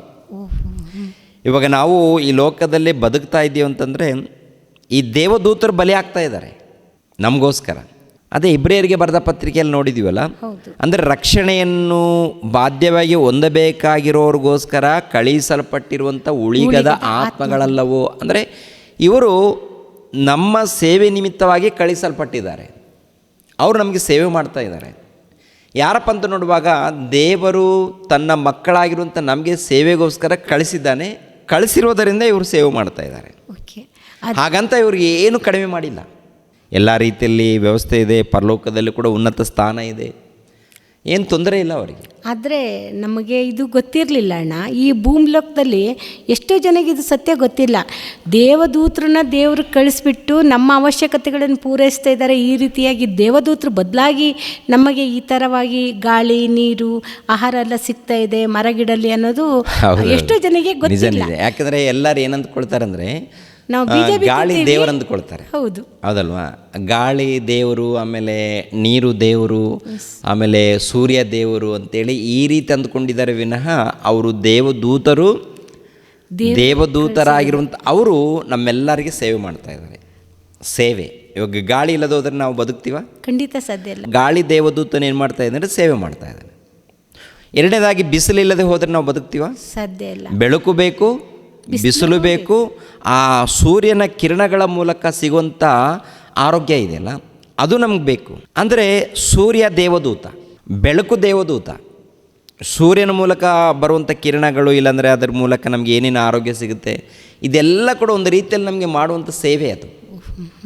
ಅದೇ ಪ್ರಕಾರ ಇವು ನೋಡಿ, ಕಾಳುಗಳಿದೆ, ಮಣ್ಣಿದೆಯಲ್ಲ, ಮಣ್ಣಿನಿಂದ ಗಿಡ ಹುಟ್ಟುತ್ತಾ ಇದೆ, ಬೆಳೀತಾ ಇದೆ. ಅದರಲ್ಲಿ ಹೂಗಳು, ಕಾಯಿಗಳು, ಹಣ್ಣುಗಳು ಇವೆಲ್ಲ ಬರ್ತಾ ಇದೆ. ಎಲೆಗಳು ಬೇಕಂದರೆ ಎಲೆಗಳು, ಹೂಗಳು ಬೇಕಂದರೆ ಹೂಗಳು, ಹಣ್ಣುಗಳು ಬೇಕಂದರೆ ಹಣ್ಣುಗಳು. ಇವೆಲ್ಲ ಕೂಡ ನಾವು ಏನು ಮಾಡ್ತಾ ಇದ್ದೀವಿ? ಭುಜಿಸ್ತಾ ಇದ್ದೀವಿ, ಹೌದಲ್ವ? ಕೆಲವು ಕಾಯಿಪಲ್ಯ ಗಿಡಗಳು ನಾವು ತಿಂತಾ ಇದ್ದೀವಿ. ಅದೇ ಪ್ರಕಾರ ದವಸ ಧಾನ್ಯಗಳು, ಈ ದವಸ ಧಾನ್ಯಗಳಲ್ಲಿ ಕೂಡ ಜೀವ ಇದೆ. ನಾವು ಭುಜಿಸ್ತಾ ಇದ್ದೀವಿ ಅಂತಂದರೆ ಅದೇನಪ್ಪ ಅಂತ ನೋಡುವಾಗ, ವಿಚಾರ ಮಾಡುವಾಗ, ಅದು ದೇವದೂತರಿಗೆ ಸಂಬಂಧಪಟ್ಟಂಥ ಒಂದು ಜೀವ. ಇದು ಈ ಸಮಾಜದಲ್ಲಿ ಎಲ್ಲರಿಗೂ ಅರ್ಥ ಆಗಲಿಲ್ಲ. ನಾವು ಈ ಸಮಾಜದಲ್ಲಿ ಪಂಚಭೂತಗಳು ಅಂತ ಹೇಳ್ತೀವಿ, ಆದರೆ ಅದರ ಹಿಂದೆ ನಮಗೆ ಸೇವೆ ಮಾಡ್ತಾ ಇದ್ದಾರೆ, ದೇವರಿಗೆ ವಿಧೇಯರಾಗಿ ನಮಗೆ ಸೇವೆ ಮಾಡ್ತಾ ಇದ್ದಾರೆ ಅನ್ನೋ ಪರಿಜ್ಞಾನ ನಮಗಿಲ್ಲ, ನಮ್ಗೆ ಗೊತ್ತಿಲ್ಲ. ನಿಜವಾಗೂ ಇದು ಅಣ್ಣ, ಬೈಬಲ್ ನಿಜವಾಗಿಯೂ ಒಂದು ಶ್ರೇಷ್ಠವಾದದ್ದು. ಯಾಕಂದರೆ ಜ್ಞಾನ ಇದೆ ಅಂತ. ನಿಜ. ಯಾಕಂದರೆ ಈ ಒಂದು ಜ್ಞಾನವನ್ನು ಅರ್ಥ ಮಾಡಿಕೊಳ್ಳದೆ ತುಂಬ ಜನ ಅಪಾರ್ಥ ಮಾಡಿಕೊಂಡಿದ್ದಾರೆ. ಯಾಕಂದರೆ ಇದು ನಮ್ಮ ಎತ್ತ ತಂದೆ ಬರೆಸಿರುವಂಥ ಗ್ರಂಥ. ಪ್ರತಿಯೊಂದಕ್ಕೂ ಕೂಡ ಮಾಹಿತಿ ಕೊಟ್ಟಿದ್ದಾರೆ, ಪ್ರತಿಯೊಂದು ಕೂಡ. ಯಾಕಂದರೆ ಇಲ್ಲಿ ಇಬ್ರಿಯರಿಗೆ ಬರೆದ ಪತ್ರಿಕೆಯಲ್ಲಿ ನೋಡಿದ್ದೀವಲ್ಲ, ಗಾಳಿಯನ್ನು ಆಮೇಲೆ ಬೆಂಕಿಯನ್ನು ತನ್ನ ದೂತರನ್ನಾಗಿ ಮಾಡಿದ್ದಾರೆ ಅಂತ ಹೇಳ್ತೀವಿ ನೋಡಿ. ಇವೆಲ್ಲ ಅದ್ಭುತವಾಗಿರುತ್ತೆ. ತುಂಬ ಅದ್ಭುತ ಇದೆಲ್ಲ. ಆದರೆ ದೇವರು ನಿಜವಾಗೂ ಯಾವುದೇ ಅನ್ಯಾಯ ಮಾಡಿಲ್ಲ. ದೇವದೂತರಿಗೂ ಅನ್ಯಾಯ ಮಾಡಿಲ್ಲ, ಮನುಷ್ಯರಿಗೂ ಅನ್ಯಾಯ ಮಾಡಿಲ್ಲ. ಅಂದರೆ ಈ ಲೋಕದ ತಂದೆ ತಾಯಿಗಳು ತನ್ನ ಮಕ್ಕಳು ವಿಧೇಯರಾಗಿದ್ದರೆ ಮಾತ್ರ ಅವ್ರ ಆಸ್ತಿ ಪಾಸ್ತಿಗಳಿಗೆ ನಾಳೆ ಅವರಿಗೆ ಬರ್ಕೊಟ್ಟು ಹೋಗ್ತಾರೆ. ಆದರೆ ದೇವರು ಏನು ಮಾಡಿದ್ದಾರೆ, ಅವ್ರ ಮಾತಿಗೆ ವಿಧೇಯರಾಗಿ, ನೀವು ಹೇಳೋ ಪ್ರಕಾರ ಅವ್ರ ಮಾತಿಗೆ ವಿಧೇಯರಾಗಿ ನಾವು ಭಕ್ತಿ ಜೀವನದಲ್ಲಿ ಕೊನೆ ತನಕ ತಾಳ್ಕೊಂಡು ಬದುಕಿದ್ರೆ ಆ ಸಿಂಹಾಸನ ಮನುಷ್ಯರಿಗೆ ಕೊಡ್ತೀನಿ ಅಂತ ಹೇಳ್ತಾ ಇದ್ದಾರೆ. ಇದರಲ್ಲಿ ಕೂಡ ಕೋಟ್ಯಾನುಕೋಟಿ ಮಾನವರಿದ್ದಾರಲ್ಲ, ಇವರಲ್ಲಿ ಬಹಳ ಸ್ವಲ್ಪ ಮಂದಿ ಮಾತ್ರ ಆ ಸಿಂಹಾಸನ ಪಡ್ಕೊಳ್ತಾರೆ. ಹೌದಲ್ವಾ? ಇವಾಗ ಯೇಸು ಕ್ರಿಸ್ತರನ್ನು ನಂಬಬೇಕು, ನಂಬಿ ಯಥಾರ್ಥವಾಗಿ ಬದುಕಬೇಕು. ಒಂದು ವೇಳೆ ಲೋಕದ ರೀತಿಯಲ್ಲಿ ಎರಡು ರೀತಿಯಲ್ಲಿ, ಅಂದರೆ ಲೋಕದ ಆಲೋಚನೆ ಮತ್ತು ದೇವರು, ಲೋಕದ ಆಲೋಚನೆ ಮತ್ತು ದೇವರು ಅಂತೇಳಿ ಈ ರೀತಿ ಲೋಕ ಬೇಕು ದೇವರು ಬೇಕು ಅಂತೇಳಿ ಎರಡು ರೀತಿಯಲ್ಲಿ ಹೋರಾಟ ಮಾಡೋರಿಗೆ ಮತ್ತೆ ಆ ಸಿಂಹಾಸನ ಸಿಗಲ್ಲ. ಈ ಲೋಕದಲ್ಲಿ ತ್ಯಾಗ ಮಾಡಬೇಕು, ಈ ಲೋಕದಲ್ಲಿ ದೇವ್ರಿಗೋಸ್ಕರ ತ್ಯಾಗ ಮಾಡಬೇಕು. ಇವಾಗ ಅಪೋಸ್ತಲರಿದ್ದಾರಲ್ಲ, ಅಪೋಸ್ತಲರಾಗಿರ್ಬೋದು, ಭಕ್ತರಾಗಿರ್ಬೋದು, ಇವರು ಎಲ್ಲ ತ್ಯಾಗ ಮಾಡಿಕೊಂಡು ದೇವರೇ ಸರ್ವಸ್ವ ಅಂತ ನಿಂತ್ಕೊಂಡಿದ್ದಾರೆ. ಅವರು ದೇವರೇ ಸರ್ವಸ್ವ, ದೇವ್ರ ಮೂಲಕನೇ ನಮಗೆಲ್ಲ ಅಂತೇಳಿ ಅರ್ಥ ಮಾಡಿಕೊಂಡು ನಿಂತ್ಕೊಂಡಿದ್ದಾರೆ. ದೇವ್ರಿಗೋಸ್ಕರ ಸುವಾರ್ತೆ ಮಾಡಿದ್ದಾರೆ. ಓಕೆ, ತಮ್ಮ ಕಷ್ಟವನ್ನು, ತಮ್ಮ ಬದುಕನ್ನೇ ದೇವ್ರಿಗೋಸ್ಕರ ಸಮರ್ಪಣೆ ಮಾಡಿದ್ದಾರೆ. ಆ ರೀತಿ ಯಾರು ಭಕ್ತಿಯಲ್ಲೇ ನಡೀತಾರೋ ಅಂಥವರಿಗೆ ನನ್ನ ಸಿಂಹಾಸನ ಅಂತ ಹೇಳ್ತಾರೆ ಪ್ರಭು. ಒಂದು ಸಾರಿ ಪ್ರಕಟಣೆ ಗ್ರಂಥ 3ನೇ ಅಧ್ಯಾಯ 21ನೇ ವಚನವನ್ನು ನೋಡೋಣ. ಪ್ರಕಟಣೆ ಗ್ರಂಥ 3ನೇ ಅಧ್ಯಾಯ 21ನೇ ವಚನ. ನಾನು ಜಯ ಹೊಂದಿ ನನ್ನ ತಂದೆಯೊಡನೆ ಸಿಂಹಾಸನದಲ್ಲಿ ಕೂತುಕೊಂಡೆನು, ಹಾಗೆಯೇ ಜಯ ಹೊಂದುವನನ್ನು ನನ್ನೊಡನೆ ಸಿಂಹಾಸನದಲ್ಲಿ ಕೂತುಕೊಳ್ಳುವಂತೆ ಮಾಡುವೆನು. ನೋಡಿದ್ರೆ, ಅಂದರೆ ನಾನು ಜಯ ಹೊಂದಿ ನನ್ನ ತಂದೆಯೊಡನೆ ಸಿಂಹಾಸನದಲ್ಲಿ ಕೂತುಕೊಂಡೆನು, ಹಾಗೆ ಜಯ ಹೊಂದುವವನನ್ನು ನನ್ನೊಡನೆ ಸಿಂಹಾಸನದಲ್ಲಿ ಕೂತುಕೊಳ್ಳುವಂತೆ ಮಾಡುವೆನು. ನೋಡಿ, ಇಲ್ಲಿ ಹೋರಾಟ ಇದೆ. ಖಂಡಿತ. ಯಾರಿಗೆ ಹೋರಾಟ ಇದೆ ಹೇಳಿ? ಮನುಷ್ಯರಿಗೆ ಹೋರಾಟ ಇದೆ, ಬಹಳ ಹೋರಾಟ ಇದೆ. ದೇವದೂತರಿಗೆ ಸೇವೆ ಇದೆ. ಅವರು ಸೇವೆ ಮಾಡಬೇಕಷ್ಟೇ. ದೇವರು ಏನು ನೇಮಿಸಿದ್ದಾರೋ ಅಷ್ಟು ಸೇವೆ ಮಾಡಬೇಕಷ್ಟೇ. ಮನುಷ್ಯರಾಗಿರುವಂಥ ನಮಗೆ ಮಾತ್ರ ದೊಡ್ಡ ಹೋರಾಟ. ಖಂಡಿತ ಅಣ್ಣ. ಯಾಕೆಂದರೆ ದೇವರನ್ನು ತಿಳ್ಕೊಳ್ಬೇಕೆನ್ನುವಂಥದ್ದು ಬಹಳ ಹೋರಾಟ ಇರುತ್ತೆ. ಖಂಡಿತ. ಇವಾಗ ಈ ಲೋಕದಲ್ಲಿ 3 ಕೋಟಿ ದೇವತೆಗಳು ಅಂತೇಳಿ, ಎಷ್ಟೆಷ್ಟೋ ದೇವತೆಗಳಂತೇಳಿ ಪ್ರಪಂಚ ದೇಶದಲ್ಲಿ ಕರೀತಾ ಇದ್ದಾರೆ, ಪರಿಚಯ ಮಾಡಿದ್ದಾರೆ.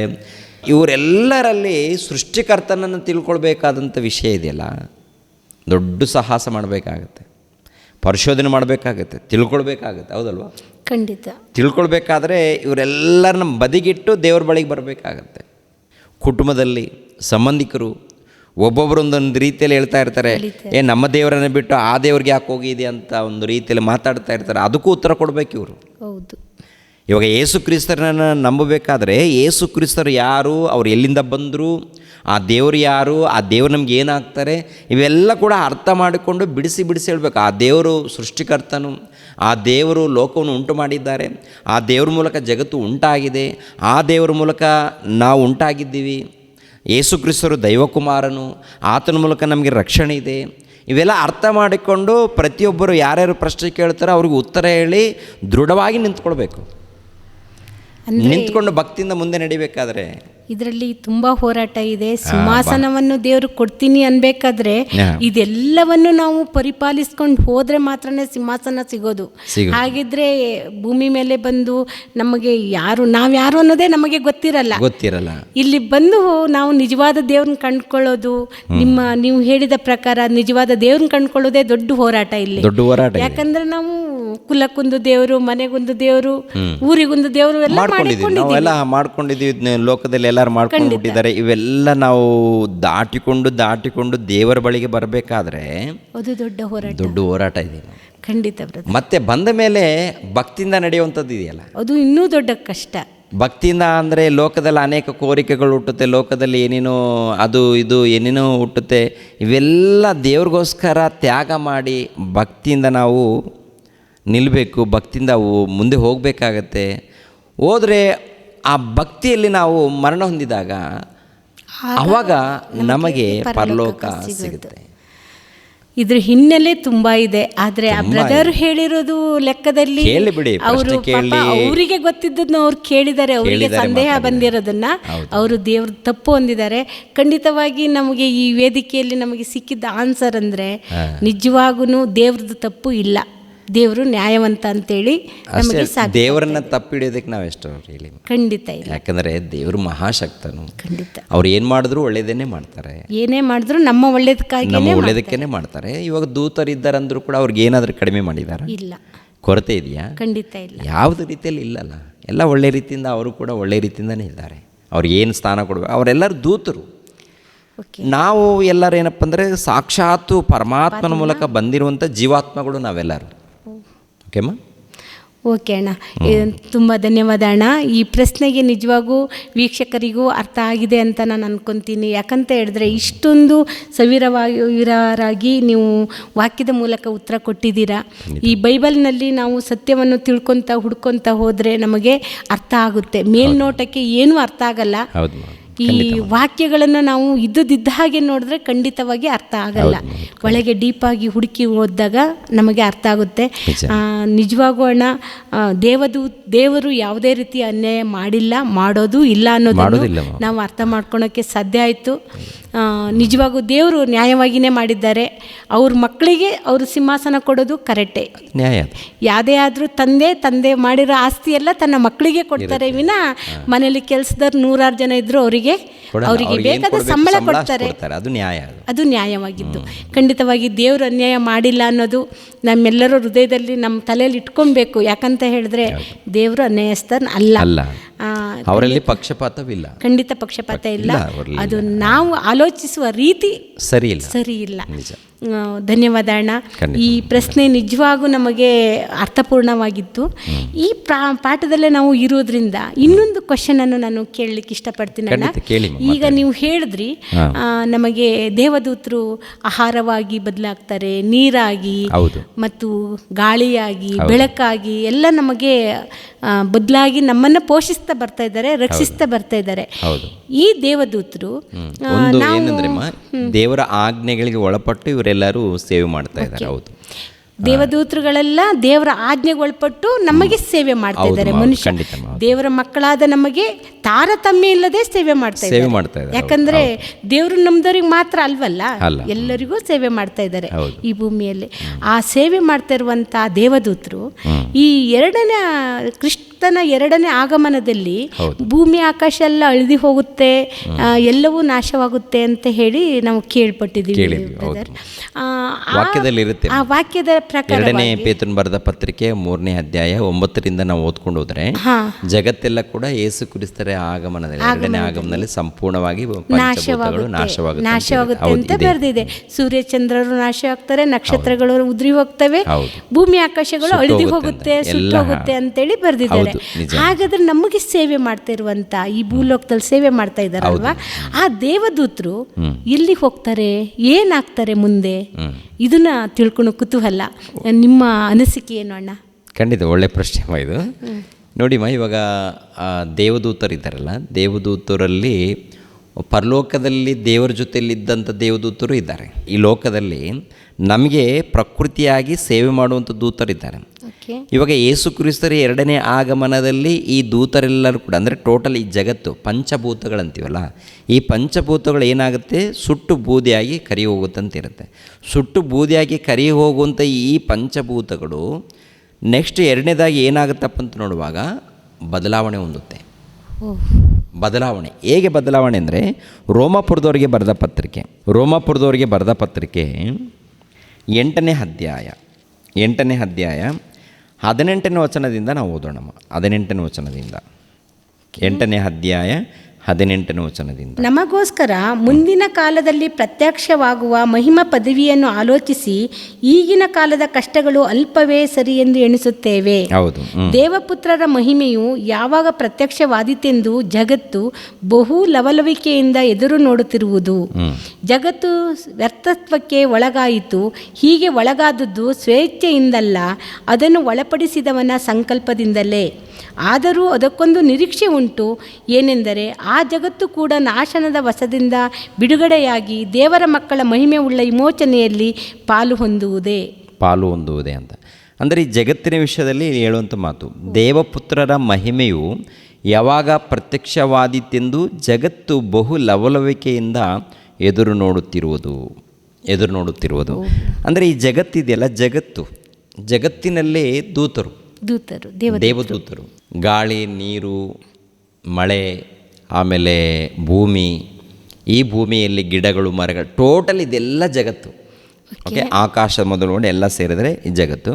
ಈ ಜಗತ್ತು ಏನು ಮಾಡ್ತಾ ಇದೆಯಂತೆ? ಬಹು ಲವಲವಿಕೆಯಿಂದ ದೇವಪುತ್ರರ ಮಹಿಮೆಯು ಯಾವಾಗ ಪ್ರತ್ಯಕ್ಷವಾದೀತೆಂದು ಜಗತ್ತು ಬಹು ಲವಲವಿಕೆಯಿಂದ ಎದುರು ನೋಡುತ್ತಿರುವುದು. ಜಗತ್ತು ವ್ಯರ್ಥತ್ವಕ್ಕೆ ಒಳಗಾಯಿತು. ಹೀಗೆ ಒಳಗಾದದ್ದು ಸ್ವೇಚ್ಛೆಯಿಂದಲ್ಲ, ಅದನ್ನು ಒಳಪಡಿಸಿದವನ ಸಂಕಲ್ಪದಿಂದಲೇ. ಆದರೂ ಅದಕ್ಕೊಂದು ನಿರೀಕ್ಷೆ ಉಂಟು. ಅಂದರೆ ಈ ಜಗತ್ತಿಗೆ ಒಂದು ನಿರೀಕ್ಷೆ ಇದೆಯಂತೆ. ನಿರೀಕ್ಷೆ ಉಂಟು. ಏನೆಂದರೆ ಆ ಜಗತ್ತು ಕೂಡ ನಾಶದ ವಶದಿಂದ ಬಿಡುಗಡೆಯಾಗಿ ದೇವರ ಮಕ್ಕಳ ಮಹಿಮೆಯುಳ್ಳ ವಿಮೋಚನೆಯಲ್ಲಿ ಪಾಲು ಹೊಂದುವುದೇ. ಇಲ್ಲೇನಂತ ಬರೆಯಲ್ಪಟ್ಟಿದೆ? ದೇವರ ಮಕ್ಕಳ ಮಹಿಮೆಯುಳ್ಳ ವಿಮೋಚನೆಯಲ್ಲಿ. ಮೊದಲನೇದಾಗಿ ಈ ಭೂಲೋಕದಲ್ಲಿ ಇದ್ದಂಥ ನಾವು ಯಾವಾಗ ಪಾಪದಿಂದ ಬಿಡುಗಡೆ ಹೊಂದಿ ರಕ್ಷಣೆ ಮಾರ್ಗದಲ್ಲಿ ಸೇರ್ತೀವಿ, ಹೌದಲ್ವ? ರಕ್ಷಣೆ ಮಾರ್ಗದಲ್ಲಿ, ಈ ರಕ್ಷಣೆ ಮಾರ್ಗದಲ್ಲಿ ಸೇರಿ ದೇವರ ಸೇವೆ ನಿಮಿತ್ತವಾಗಿ ನಾವು ಕೆಲಸ ಮಾಡುವಂಥದ್ದು ಇದೆಯಲ್ಲ, ಇದನ್ನು ಕೂಡ ಈ ಜಗತ್ತು ಬಹು ಲವಲವಿಕೆಯಿಂದ ಎದುರು ನೋಡ್ತಾ ಇದೆ. ನಮ್ಮ ಬದಲಾವಣೆ ಅಂದರೆ ಭೂಲೋಕದಲ್ಲಿದ್ದಂಥ ಮನುಷ್ಯರು ತಮ್ಮ ಬದುಕುಗಳನ್ನು ಬದಲಾವಣೆ ಮಾಡಿಕೊಂಡು ವಿಮೋಚನೆ, ಒಂದು ಕಾಲದಲ್ಲಿ ಪಾಪದಲ್ಲಿದ್ದೀವಿ, ಪಾಪದಿಂದ ಬಿಡುಗಡೆ ಹೊಂದಿ ರಕ್ಷಣೆ ಮಾರ್ಗದಲ್ಲಿ ಬರುವಂಥದ್ದು. ನಾವು ರಕ್ಷಣೆ ಮಾರ್ಗದಲ್ಲಿ ಬಂದಾಗ ಈ ಪ್ರಕೃತಿ ಕೂಡ ನಮ್ಮನ್ನು ನೋಡಿ ಆನಂದ ಪಡುತ್ತೆ, ಉಲ್ಲಾಸ ಪಡುತ್ತೆ. ನಾವು ತನ್ನ ಮಕ್ಕಳಿಗೆ ಸೇವೆ ಮಾಡ್ತಾ ಇದ್ದೀವಲ್ಲ ಅಂತೇಳಿ. ಮುಖ್ಯ ಉದ್ದೇಶ ಏನಪ್ಪ ಅಂದರೆ, ಇಬ್ರಿಯರಿಗೆ ಬರೆದ ಪತ್ರಿಕೆ 1ನೇ ಅಧ್ಯಾಯ 14ನೇ ವಚನದಲ್ಲಿ ನಾವು ನೋಡಿದ್ದೀವಿ, ರಕ್ಷಣೆಯನ್ನು ಹೊಂದಬೇಕಾದಂಥ ತನ್ನ ಮಕ್ಕಳಿಗೋಸ್ಕರ ಇವರು ಸೇವೆ ಮಾಡಬೇಕೆನ್ನುವಂಥದ್ದು ಮುಖ್ಯ ಉದ್ದೇಶ. ಆದರೆ ಲೋಕದಲ್ಲಿ ಎಲ್ಲ ಮಾನವರನ್ನು ನೋಡುವಾಗ ಯಾವ ರೀತಿ ಇದ್ದಾರೆ? ಪಾಪದಲ್ಲಿ ಇದ್ದಂಥ ಈ ಮನುಷ್ಯರಿಗೆ ನಾವು ಸೇವೆ ಮಾಡ್ತಾ ಇದ್ದೀವಿ ಅಂತೇಳಿ ಒಂದು ರೀತಿಯಲ್ಲಿ ಪ್ರಕೃತಿಗೆ ದುಃಖ ಇದೆ. ಎರಡನೇದಾಗಿ ಸಂತೋಷ ಯಾವಾಗ ಉಂಟಾಗತ್ತಪ್ಪ ಅಂತ ನೋಡುವಾಗ, ಈ ಪ್ರಕೃತಿಗೆ, ಈ ಜಗತ್ತಿಗೆ ದೇವರ ಮಕ್ಕಳು ತಮ್ಮ ಬದುಕುಗಳನ್ನು ಸರಿಪಡಿಸಿಕೊಂಡು ಪಶ್ಚಾತ್ತಾಪಪಟ್ಟು ಈ ಪಾಪದಿಂದ ವಿಮೋಚನೆಯಿಂದ ರಕ್ಷಣೆ ಮಾರ್ಗದಲ್ಲಿ ಬರ್ತಾರಲ್ಲ, ರಕ್ಷಣೆ ಮಾರ್ಗದಲ್ಲಿ ಬಂದು ಬದುಕಿದಾಗ ಅವ್ರು ನೋಡಿ ಇವರಿಗೆ ಸಂತೋಷವಾಗುತ್ತೆ, ಇನ್ನೂ ಉಲ್ಲಾಸದಿಂದ ಸೇವೆ ಮಾಡ್ತಾರೆ. ಮತ್ತೊಂದು ವಿಷಯ ಏನಪ್ಪ ಅಂದರೆ, ಇವಾಗ ಯೇಸು ಕ್ರಿಸ್ತರು 2ನೇ ಆಗಮನದಲ್ಲಿ ಬರ್ತಾರಲ್ಲ, 2ನೇ ಆಗಮನದಲ್ಲಿ ಬಂದಾಗ ಈ ಭಕ್ತರಿಗೆ ಏನಾಗುತ್ತಂದರೆ ಮಹಿಮೆಯುಳ್ಳ ಶರೀರ ಬರುತ್ತೆ. ಮಹಿಮೆ ಶರೀರ ಭಕ್ತರಿಗೆ ಮಹಿಮೆ ಶರೀರ ಬರುತ್ತೆ. ಈ ಮಹಿಮೆ ಶರೀರವನ್ನು ಧರಿಸ್ಕೊಂಡು ಇವರು ಎಲ್ಲರೂ ಎಲ್ಲಿಗೆ ಹೋಗ್ತಾರೆ ಅಂತ ನೋಡುವಾಗ ಪರಲೋಕಕ್ಕೆ ಹೋಗ್ತಾರೆ. ಅವ್ರ ಜೊತೆಗೆ ಅಂದರೆ ಈ ಭಕ್ತರ ಜೊತೆಗೆ ಇವರು ಕೂಡ ಈ ದೇವದೂತರ ಜಗತ್ತು ಎಂಬುವಂಥದ್ದು ಕೂಡ ಬದಲಾವಣೆ ಹೊಂದುತ್ತೆ.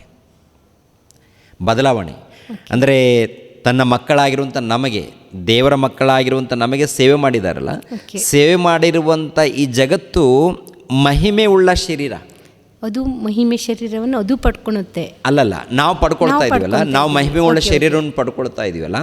ಮಹಿಮೆ ಉಳ್ಳ ಶರೀರವಂತಂದ್ರೆ ಆತ್ಮ ಇದೆ ನೋಡಿ, ಆತ್ಮ ದೇವರ ಮೂಲಕ ಬಂದಂಥ ಆತ್ಮ.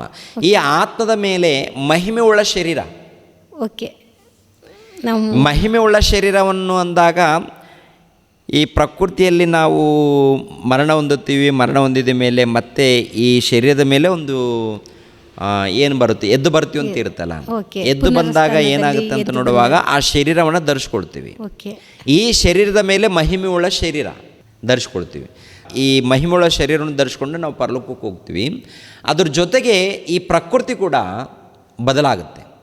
ಪ್ರಕೃತಿ ಕೂಡ ಏನಾಗುತ್ತಪ್ಪ ಅಂತ ನೋಡುವಾಗ ಬದಲಾಗುವಂಥದ್ದು. ಅಂದರೆ ಇಷ್ಟು ದಿನ ಇದು ಬೂದಿ ಆಗತ್ತಂತ ಇರುತ್ತಲ್ಲ, ಯಾವಾಗ ದೇವರ ಸೇವೆ ಮಾಡಿರುತ್ತೆ ಇವರೆಲ್ಲರೂ ಕೂಡ ಬದಲಾಗಿ ಪರಲೋಕಕ್ಕೆ ಅವರೆಲ್ಲರೂ ಬರುವಂಥದ್ದು. ದೇವದೂತರು ಸಹ ಪರಲೋಕಕ್ಕೆ ಬರುವಂಥದ್ದು ದೇವದೂತರು. ಓಕೆ. ಅಂದರೆ ಅವರು ನಮಗೋಸ್ಕರವಾಗಿ ಈ ಭೂಮಿಯಲ್ಲಿ ಇರುವವರೆಗೂ ನಮಗೆ ಸೇವೆ ಮಾಡ್ತಾರೆ ಭೂಮಿಯಲ್ಲಿ. ಎರಡನೇದಾಗಿ ನಾವು ಪರಲೋಕವನ್ನು ಪಡ್ಕೊಳ್ಳುವಂತಹ ಸಮಯದಲ್ಲಿ ಅವರು ಕೂಡ ಏನಾಗ್ತಾರೆ, ಬದಲಾಗುವಂಥದ್ದು. ಇಲ್ಲಿ ಅದನ್ನೇ ನಾವು ಗಮನಿಸೋಣ 21ನೇ ವಚನದಿಂದ.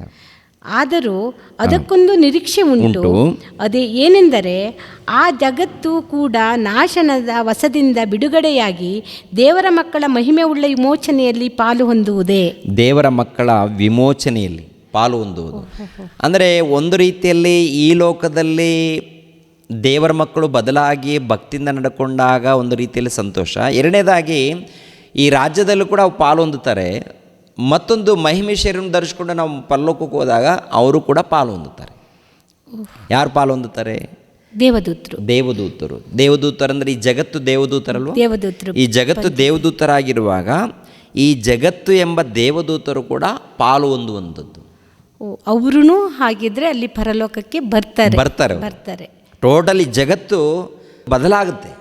ಜಗತ್ತು ಏನಾಗುತ್ತೆ ಅಂತ ನೋಡುವಾಗ ಬದಲಾಗುತ್ತೆ. ಜಗತ್ತು ಬದಲಾಗುತ್ತೆ. ಇಲ್ಲಿ ಸೇವೆ ಮಾಡಿರುವಂಥವರು ಅಲ್ಲಿ ಕೂಡ ಏನಾಗುತ್ತಪ್ಪ ಅಂತ ನೋಡುವಾಗ ಬದಲಾಗಿ ಅಲ್ಲಿ ಉನ್ನತವಾಗಿರುತ್ತೆ. ಇಲ್ಲಿ ಏನಪ್ಪ ಅಂತ ನೋಡುವಾಗ ಈ ಲೋಕದಲ್ಲಿ ಈ ಪಾಪ ಮಾಡಿರುವಂಥದ್ದು ಇದೆಲ್ಲ ನೋಡಿ ಪ್ರಕೃತಿ ಕೂಡ ಬೇಜಾರಾಗಿರುತ್ತೆ, ಸಾಕಾಗಿದೆ. ಯಾಕೆಂದರೆ 22ನೇ ವಚನ ನೋಡಿ, 22ನೇ ವಚನ, ಜಗತ್ತೆಲ್ಲ ಇಂದಿನವರೆಗೂ ನರಳುತ್ತಾ ಪ್ರಸವ ವೇದನೆ ಪಡುತ್ತಾ ಇರುತ್ತದೆಂದು ನಾವು ಬಲ್ಲೆವು. ಇದು ಮಾತ್ರವಲ್ಲದೆ ಪ್ರಥಮ ಫಲವಾಗಿರುವ ಪವಿತ್ರಾತ್ಮ ವರವನ್ನು ಹೊಂದಿದ ನಾವಾದರೂ ದೇವಪುತ್ರರ ಪದವಿಯನ್ನು, ಅಂದರೆ ದೇಹಕ್ಕೆ ಬರಬೇಕಾದ ವಿಮೋಚನೆಯನ್ನು ಎದುರು ನೋಡುತ್ತಾ ನಮ್ಮೊಳಗೆ ನರಳುತ್ತೇವೆ. ಅಂದರೆ ಇಲ್ಲಿ 22ನೇ ವಚನ ಗಮನಿಸುವಾಗ ಜಗತ್ತೆಲ್ಲ ಇಂದಿನವರೆಗೂ ನರಳುತ್ತಾ ಪ್ರಸವ ವೇದನೆ ಪಡುತ್ತಾ ಇರುತ್ತದೆ, ನಾವು ಬಲ್ಲೆವು. ಅಂದರೆ ಈ ಜಗತ್ತು ಕೂಡ ನರಳುತ್ತಾ ಇದೆ ಅಂತ ನೋಡುವಾಗ ಯಾತಕ್ಕಾಗಿ ನರಳುತ್ತಾ ಇದೆ? ಮನುಷ್ಯನ ಪಾಪವನ್ನು ನೋಡಿ ಅದು ನರಳುತ್ತಾ ಇದೆ. ಇವು ನಾವು ಭಕ್ತಿಯಿಂದ ನಡೆದಾಗ ಅದಕ್ಕೆ ಉಲ್ಲಾಸ. ಭಕ್ತಿಯಿಂದ ನಾವು ನಡ್ಕೊಂಡಾಗ, ಸೇವೆಯಲ್ಲಿ ಇದ್ದಾಗ, ಪ್ರಾರ್ಥನೆಯಲ್ಲಿ ಇದ್ದಾಗ ಅವಾಗ ಈ ಪ್ರಕೃತಿಗೆ ಉಲ್ಲಾಸವಾಗುತ್ತೆ. ಅಂದ್ರೆ ಅದೀಗ ತುಂಬ ಕಷ್ಟದಿಂದ ನಮಗೆ ಸೇವೆ ಮಾಡ್ತಾ ಅಂದ್ರೆ ದುಃಖದಿಂದ ಅದು ನರಳುತ್ತಾ ಇದೆ. ಈ ಪ್ರಕೃತಿ ಕೂಡ ನರಳುತ್ತಾ ಇದೆ. ಈಗ ಒಂದು ಲೋಕದ ಉದಾಹರಣೆ ಅಂದರೆ ಅಣ್ಣ ನೀವು ಹೇಳ್ತಿರಾಗ, ಈಗ ಗಂಡ ಕುಡ್ಕೊಂಡು ಬರ್ತಾನೆ, ತುಂಬ ಕುಡ್ಕ ಗಂಡ ಇದ್ದಿರ್ತಾನೆ, ಹೆಂಡತಿ ಆದ್ರೂ ಅವನಿಗೆ ಸೇವೆ ಮಾಡ್ತಾಳೆ. ಹೇಗೆ ಸೇವೆ ಮಾಡ್ತಾಳೆ? ಪ್ರೀತಿಯಿಂದ ಅಂತೂ ಅಲ್ಲ, ಭಯದಿಂದ ಮಾಡಬೇಕಲ್ಲ, ಕರ್ತವ್ಯ, ನನ್ನ ಕರ್ತವ್ಯ ಕರ್ತವ್ಯ ಅಂತ ಹೇಳಿ ಮಾಡ್ತಾ ಇರ್ತಾಳೆ. ಎರಡನೇದಾಗಿ ಪೇಚಾಡ್ತಾ ಇರ್ತಾಳೆ, ಗುಣಗುಡ್ತಾ ಇರ್ತಾಳೆ. ಅದೇ ಪ್ರಕಾರ ಪ್ರಕೃತಿ ಕೂಡ ಏನಾಗ್ತಾ ಇದೆ ಅಂತ ನೋಡುವಾಗ ನರಳುತ್ತಾ ಇದೆ ಅಂತ ನೋಡ್ತಾ ಇದ್ವಿ. ಜಗತ್ತೆಲ್ಲ ಇಂದಿನವರೆಗೂ ನರಳುತ್ತಾ ಪ್ರಸವ ವೇದನೆ. ಅದು ಸಣ್ಣ ನೋವಲ್ಲ, ಪ್ರಸವ ವೇದನೆ ಅಂತಂದರೆ ಒಟ್ಟಲ್ಲಿ ಸಮಾಧಾನ ಇಲ್ಲ. ಅದು ಪ್ರಕೃತಿಗೆ ಏನಪ್ಪ ಅಂದರೆ ಸಮಾಧಾನ ಇಲ್ಲ.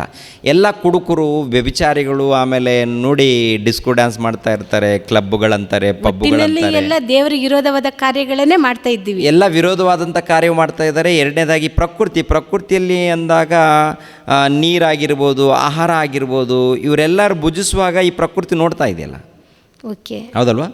ಯಾರ್ಯಾರು ಇದ್ದಾರೆ ಇದರಲ್ಲಿ? ಮೋಸ ಮಾಡೋರು ಇದ್ದಾರೆ, ಅನ್ಯಾಯ ಮಾಡೋರು ಇದ್ದಾರೆ, ಹಾಳು ಮಾಡೋರು ಇದ್ದಾರೆ, ಹೆಣ್ಮಕ್ಳನ್ನು ಹಾಳು ಮಾಡುವಂಥವ್ರು ಇದ್ದಾರೆ, ಆಮೇಲೆ ಗಂಡು ಮಕ್ಕಳನ್ನು ಹಾಳು ಮಾಡುವಂಥವ್ರು ಇದ್ದಾರೆ. ಒಟ್ಟಿನಲ್ಲಿ ಈ ಲೋಕ ಹೇಗಿದೆಪ್ಪ ಅಂದರೆ ಪಾಪದ ವ್ಯಾಮೋಹದಲ್ಲಿದೆ. ಇವರೆಲ್ಲರನ್ನು ಈ ದೇವದೂತರು ನೋಡ್ತಾ ಇದ್ದಾರೆ. ದೇವದೂತರು ನೋಡಿ ಎರಡನೇದಾಗಿ ಸೇವೆ ಮಾಡ್ತಾ ಇದ್ದಾರೆ. ಸೇವೆ ಮಾಡುವಂಥ ಆ ಸಮಯದಲ್ಲಿ ನರಳಾಟ, ಆದರೆ ದೇವ್ರಿಗೆ ಒಪ್ಪಿಸ್ತಾ ಇದೆ. ಈ ಪ್ರಕೃತಿ ಇದೆಯಲ್ಲ, ದೇವ ನೋಡಿ ನಿಮ್ಮ ಮಕ್ಕಳು ಹೇಗೆ ಇವರು ಇದ್ದಾರೆ ಅಂತೇಳಿ ಒಪ್ಪಿಸುವಾಗ ದೇವರಂತಾರೆ, ಆಯಿತು ವೇಟ್ ಮಾಡಿ, ಅದಕ್ಕೆ ತಕ್ಕ ಹಾಗೆ ಒಂದು ದಿನ ಬರುತ್ತೆ, ತೀರ್ಪಾಗುತ್ತೆ ಅಂಥೇಳಿ ದೇವರು ದೀರ್ಘಶಾಂತಿಯಿಂದ ಇದ್ದಾರೆ, ಹೌದಲ್ವಾ? ಅಂದರೆ ಟೋಟಲಿ ಜಗತ್ತಿನಲ್ಲಿ ಈ ಒಂದು ಲೋಕದಲ್ಲಿದ್ದಂಥ ಪ್ರತಿ ಮನುಷ್ಯನಿಗೆ ತೀರ್ಪಾಗುತ್ತೆ. ಭಕ್ತರಿಗೆ ನಿತ್ಯ ಜೀವ ಸಿಗುತ್ತೆ, ಪರಲೋಕ ಸಿಗುತ್ತೆ. ಭಕ್ತಹೀನರಿಗೆ ತೀರ್ಪಾಗುತ್ತೆ. ಯಾವ ರೀತಿ ಮಾತಾಡಿದ್ದಾರೆ ಅದು ವಿಡಿಯೋ ರೆಕಾರ್ಡ್ ಇದೆ, ಈ ಪ್ರಕೃತಿ ರೆಕಾರ್ಡ್ ಮಾಡುತ್ತೆ. ಖಂಡಿತ. ಓಕೆ, ಗೋಡೆಗಳು, ಆಮೇಲೆ ಕಲ್ಲುಗಳು, ಮಣ್ಣು, ಗಿಡಗಳು, ಇವೆಲ್ಲ ಕೂಡ ರೆಕಾರ್ಡ್ ಮಾಡಿ ದೇವ್ರಿಗೆ ತೋರಿಸುತ್ತೆ. ಆ ಒಂದು ಕೆಪಾಸಿಟಿ ಈ ಪ್ರಕೃತಿಗಿದೆ. ನಾವು ಅಂದ್ಕೊಂಡಿದ್ದೀವಿ ಇದೆಲ್ಲ ನಿರ್ಜೀವ ವಸ್ತುಗಳು, ಏನು ಮಾಡಲ್ಲ, ಕ್ಯಾಮರಾಗಳು, ಈಗ ಮಾತಾಡ್ತಿರುವಂಥ ಮೈಕ್ ಆಗಿರ್ಬೋದು, ಇದೆಲ್ಲ ನಿರ್ಜೀವ. ಇದು ಕೂಡ ಪ್ರಕೃತಿಯಿಂದನೇ ಬಂದಿತ್ತಾನೆ. ಖಂಡಿತ, ಇದರೆಲ್ಲ ಇರುವಂಥದ್ದು. ಇವಾಗ ಕ್ಯಾಮ್ರಾ ಇದೆ, ಆ ಕ್ಯಾಮ್ರಾ ಕೂಡ ಈ ಪ್ರಕೃತಿಯಿಂದನೇ ಬಂದಿದೆ. ಆ ಪ್ರಕೃತಿಯಿಂದ ಬಂದಿರುವಂಥ ಈ ಕ್ಯಾಮ್ರಾಗಳು ರೆಕಾರ್ಡ್ ಮಾಡಿಕೊಳ್ಳುವಂಥ ಶಕ್ತಿ ಅದಕ್ಕಿದೆಯಾ? ಇದೆ.